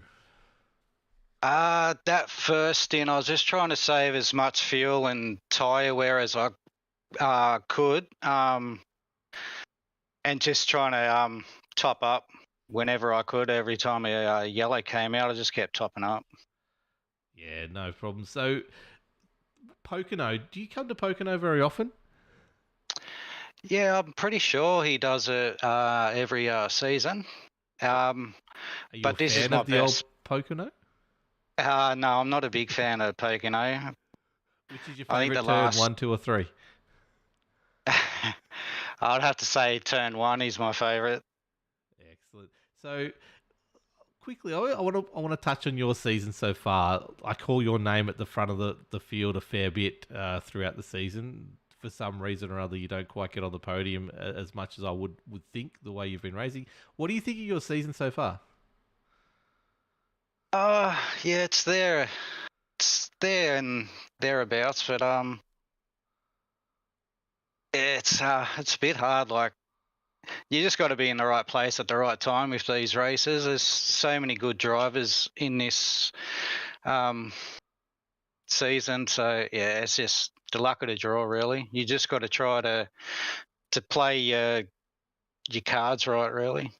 Yeah, that's right. And just really quickly, when you were coming into this round, Pocono said that you don't really prefer this track as such to others. We didn't really see you really up the front during the race. You kind of were under the radar with us, and we saw you towards the back end of the race. What did you really come into this one? Were you thinking more about how your tyres would go, or what strategy were you really trying to use throughout the race? Yeah, it was just a tyre where we were really worried about wearing those tyres down. But yeah, that first stint I saved my tyre wear pretty good. But then when I came in for that last 30 laps to go, I had a new set of tyres on, and I think I was just pushing way too hard, and I noticed I was dropping off a bit, and Cade there was catching up to me. Yeah, I thought you at least had second down, Pat, but yeah, Cade seemed to get you right at the end there. Did you feel like you could have had a dig at him at the end, or just not enough life in that tyres? I tried to have a dig in turn 2 there, but he ended up getting me. Yeah, so look, well done tonight, mate. Very good job. Congratulations on finally getting through. Like you said, this stacked field, getting onto the podium is no mean feat. So congratulations on doing that. Can I ask you a question about Aiden Jules? What's that? What happened tonight? Did he get a penalty in the pits or anything like that? Yeah, he came into the pits too fast and got a 40-second hold. So he didn't run out of fuel. No, yeah, he had to come back in. I thought I saw him sneak two pits in a row, and that was a longer hold on pit. Sorry, that's what it was. Yeah. Yeah, that's unfortunate because he was doing a really he would have been up there if he didn't get that. But That's a shame. What's it mean for you, the team side of things? Pardon? What's it mean for you, the team side of the racing, like working as a team? Yeah, we just throw our ideas out and we just try to go with the best strategy. Best team, best strategy. That's it. Well, can I get you to shout out your sponsors and anyone else you want to thank for tonight? Yeah, I'd like to thank you guys for broadcasting it. We got Tiona Holiday Park, Missy XL Garage, Skypoint, and the Southern Stars crew. Excellent. Well done again, Adam Malone. Well done on Thanks, getting guys. the third place, and we'll hopefully talk to you again before the season is out. Yeah, hopefully get up there again. Let us then move on to the second place getter tonight. Cade Donnelly seemed to have really good speed at the end there, but unfortunately wasn't not enough laps to go. How did you take us through your race, Cade? It was a bit of a disaster at the start because I was having trouble with dropping in and out in the warm-up, so I had to reset my computer and then I had to start from the pits, and so... Lucky we had 55 cautions in that first 4 laps. Got yourself back up there. I was talking about you seem to be going under the radar a little bit. You weren't, until the midpoint of that race, you weren't really up front, as in pushing for the lead. Now, obviously, starting from pits doesn't help for that, but was there any strategy in that or at all? Yeah, I was mindful of the tyres, like thinking I don't want to cook them, but in saying that, when I decided to push worn tyres, I reckon they were still pretty good, so I thought, well, I might as well just keep going, and I was half tempted to just run the tank out. I think that's maybe what Justin may have done, but anyway, it is what it is. Justin, we did notice, we went on board with him for the last lap. He was clutching very hard for that last lap. He did right. Bills, and I think that's what's got him the win. What did you think of the racing here tonight at Pocono? We had, like I mentioned, the cautions at the front obviously helped you make your way through the field, but what did you think of the guys racing tonight on Pocono? Oh, I thought it was pretty good, really. Like, there was a few little tricky ones, but other than that, I thought it was pretty good. Yeah.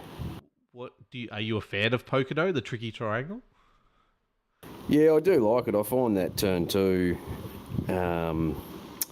if you get it in tight there, you can fire it out pretty well. And I mean, I know the whole draft thing kind of, you lose back with the draft, but you can make a lot of time up in turn 2, I reckon.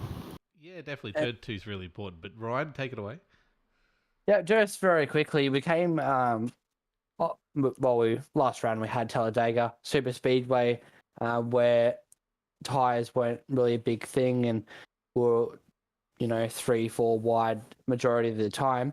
Coming into Pocono, what were you expecting out of this one? Were you, obviously tyre wear throughout the last couple of seasons have been pretty high here, and there's been quite a high risk of meatballs. What strategy did you really come into this one, and what plans did you guys as Sim Boys really have for this one? Yeah, well, initially with the practice, we sort of seen that the tyres were dropping off really quick, and we weren't sure how they performed on worn tyres, but we were mindful of the tyres, like trying to sort of baby them, but at the same time I found that the drop off wasn't that significant once they were worn, sort of thing. So it's like, well, we might as well push. And how do you think that the team performed as a whole tonight? Is there anything that you personally think that the team could have done better? Some of the other cars were in incidents earlier on in the race, but what's some things that you think that you guys would change next time you come here? Don't know, mate, to be honest. Yeah, that's fair enough. But yeah, thanks for chatting, Cade. I'll chuck you back over to Peter. Cheers, mate. I got a chance to look at my phone and notifications. We've got a 77 Cabo who's got a sub to our YouTube channel. That guy sounds like a legend. He's a dead set legend, mate. Look, mate, congratulations again. You're having a pretty good stint at the end of the season here. So you've had a win, you've had a second now. where's this form coming from? Are you just like you've always had good results? You've always been up the front anyway. Getting the results now, is there anything that you could put that down to? Luck. Is that a thing? Yes, it does. In this series, it is. For sure.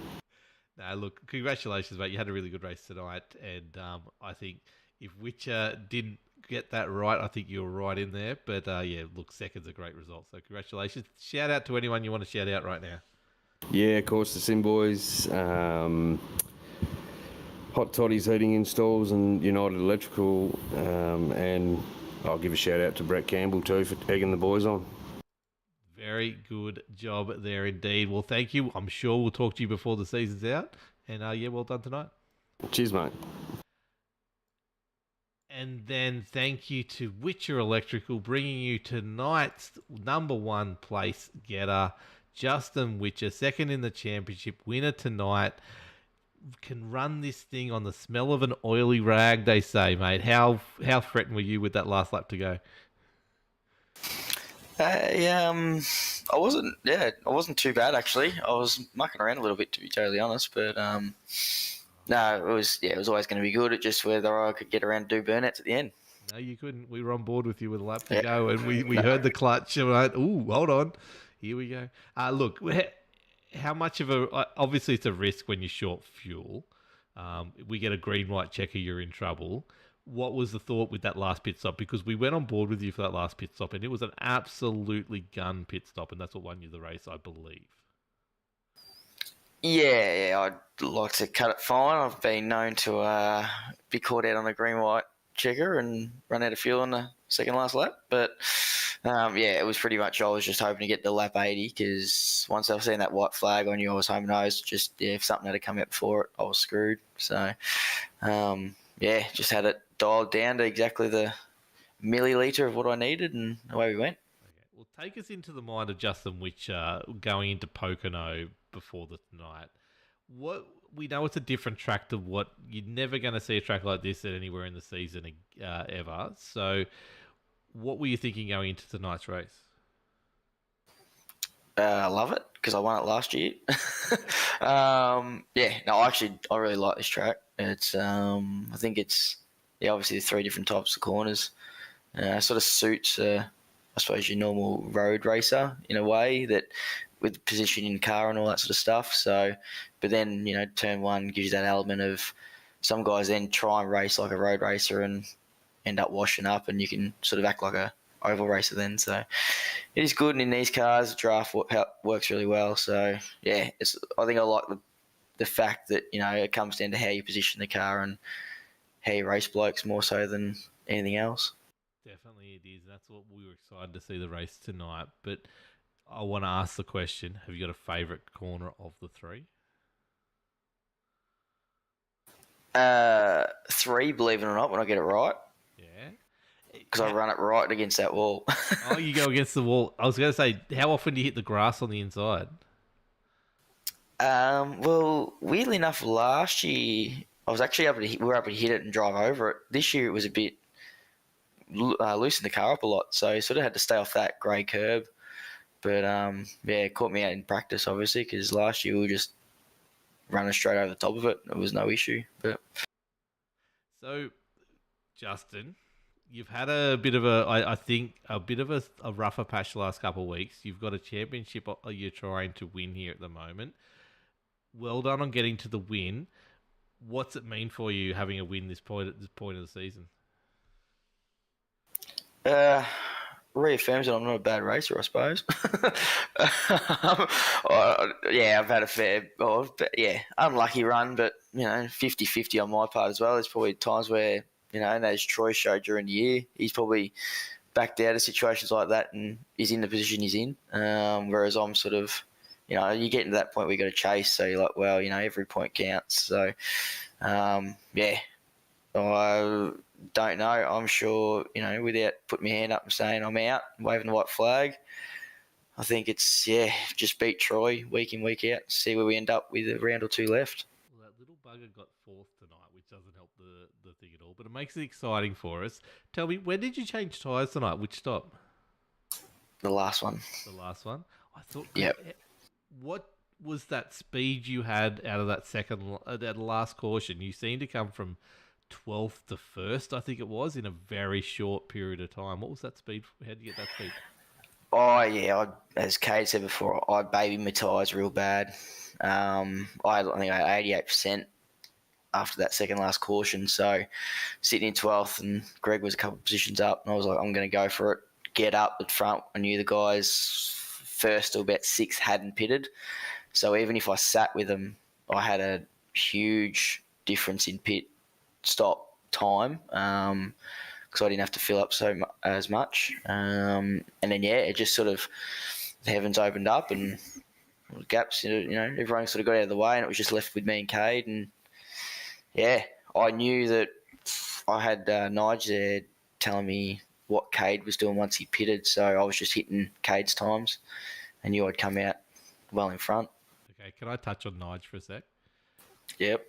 How were you in the chat when he had his little accident and went to pit lane?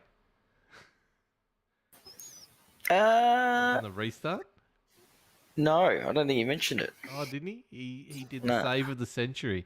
You need to talk to him about it. He tackled up at the back of the field, got sideways, and then pulled it up just before pit entry and went into pit when the caution got thrown. So it was Actually, nice. He actually had all 4 tyres locked from right at the top of the fence all the way down to the pit entry, got it in there, and managed to walk it off.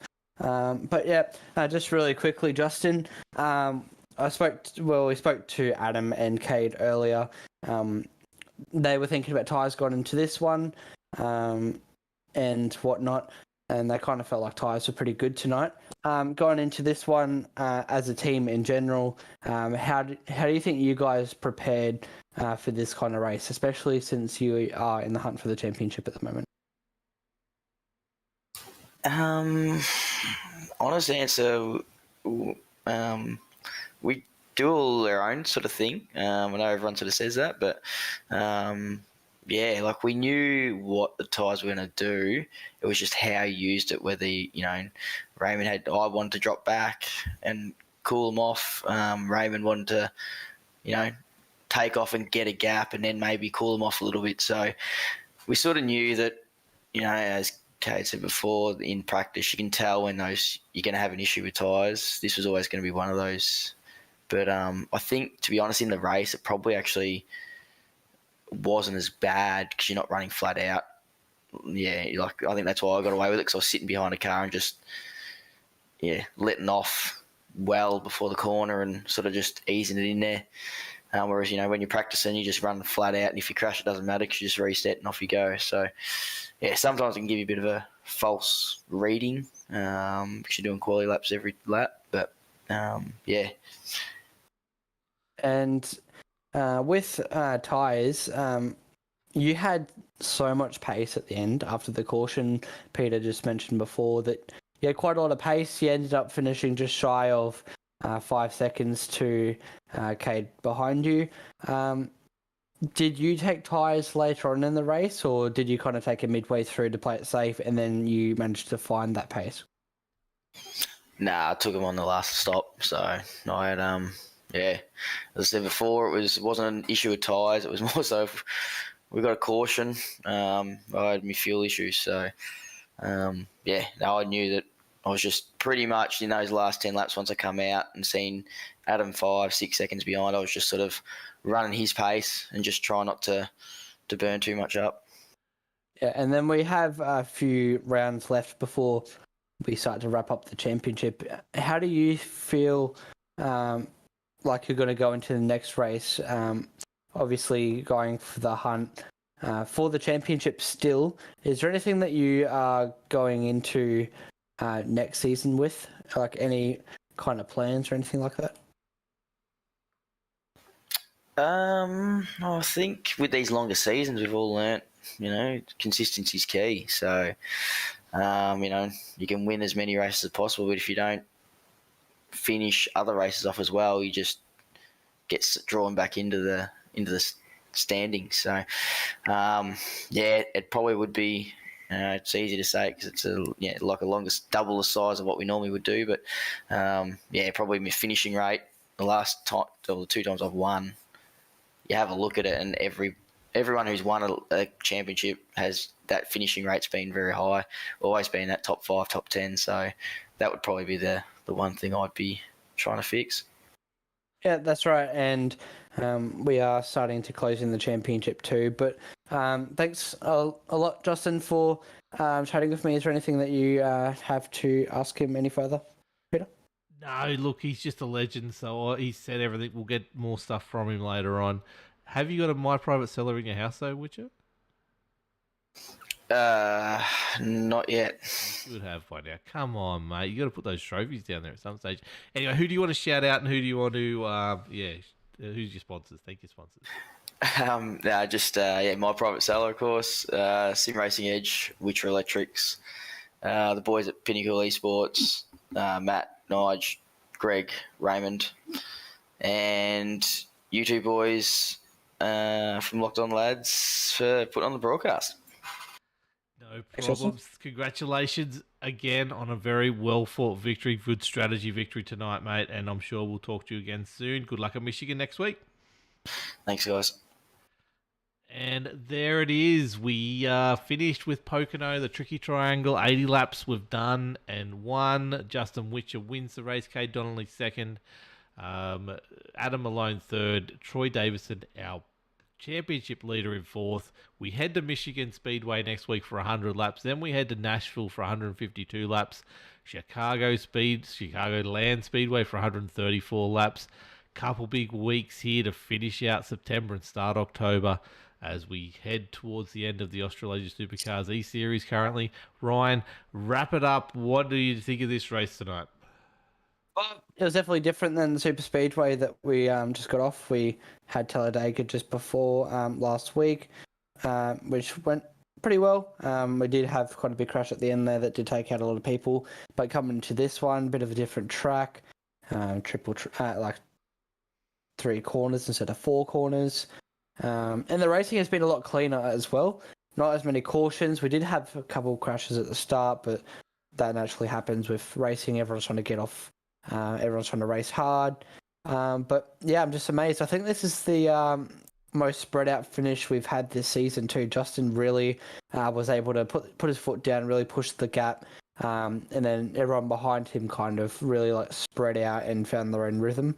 But I'm pretty excited heading into the next round. Michigan is pretty good track. Nashville is going to be a good track too. And then Chicagoland, Atlanta, Daytona I'm looking forward to. I love the super speedways personally with the series altogether, Charlotte, and then California.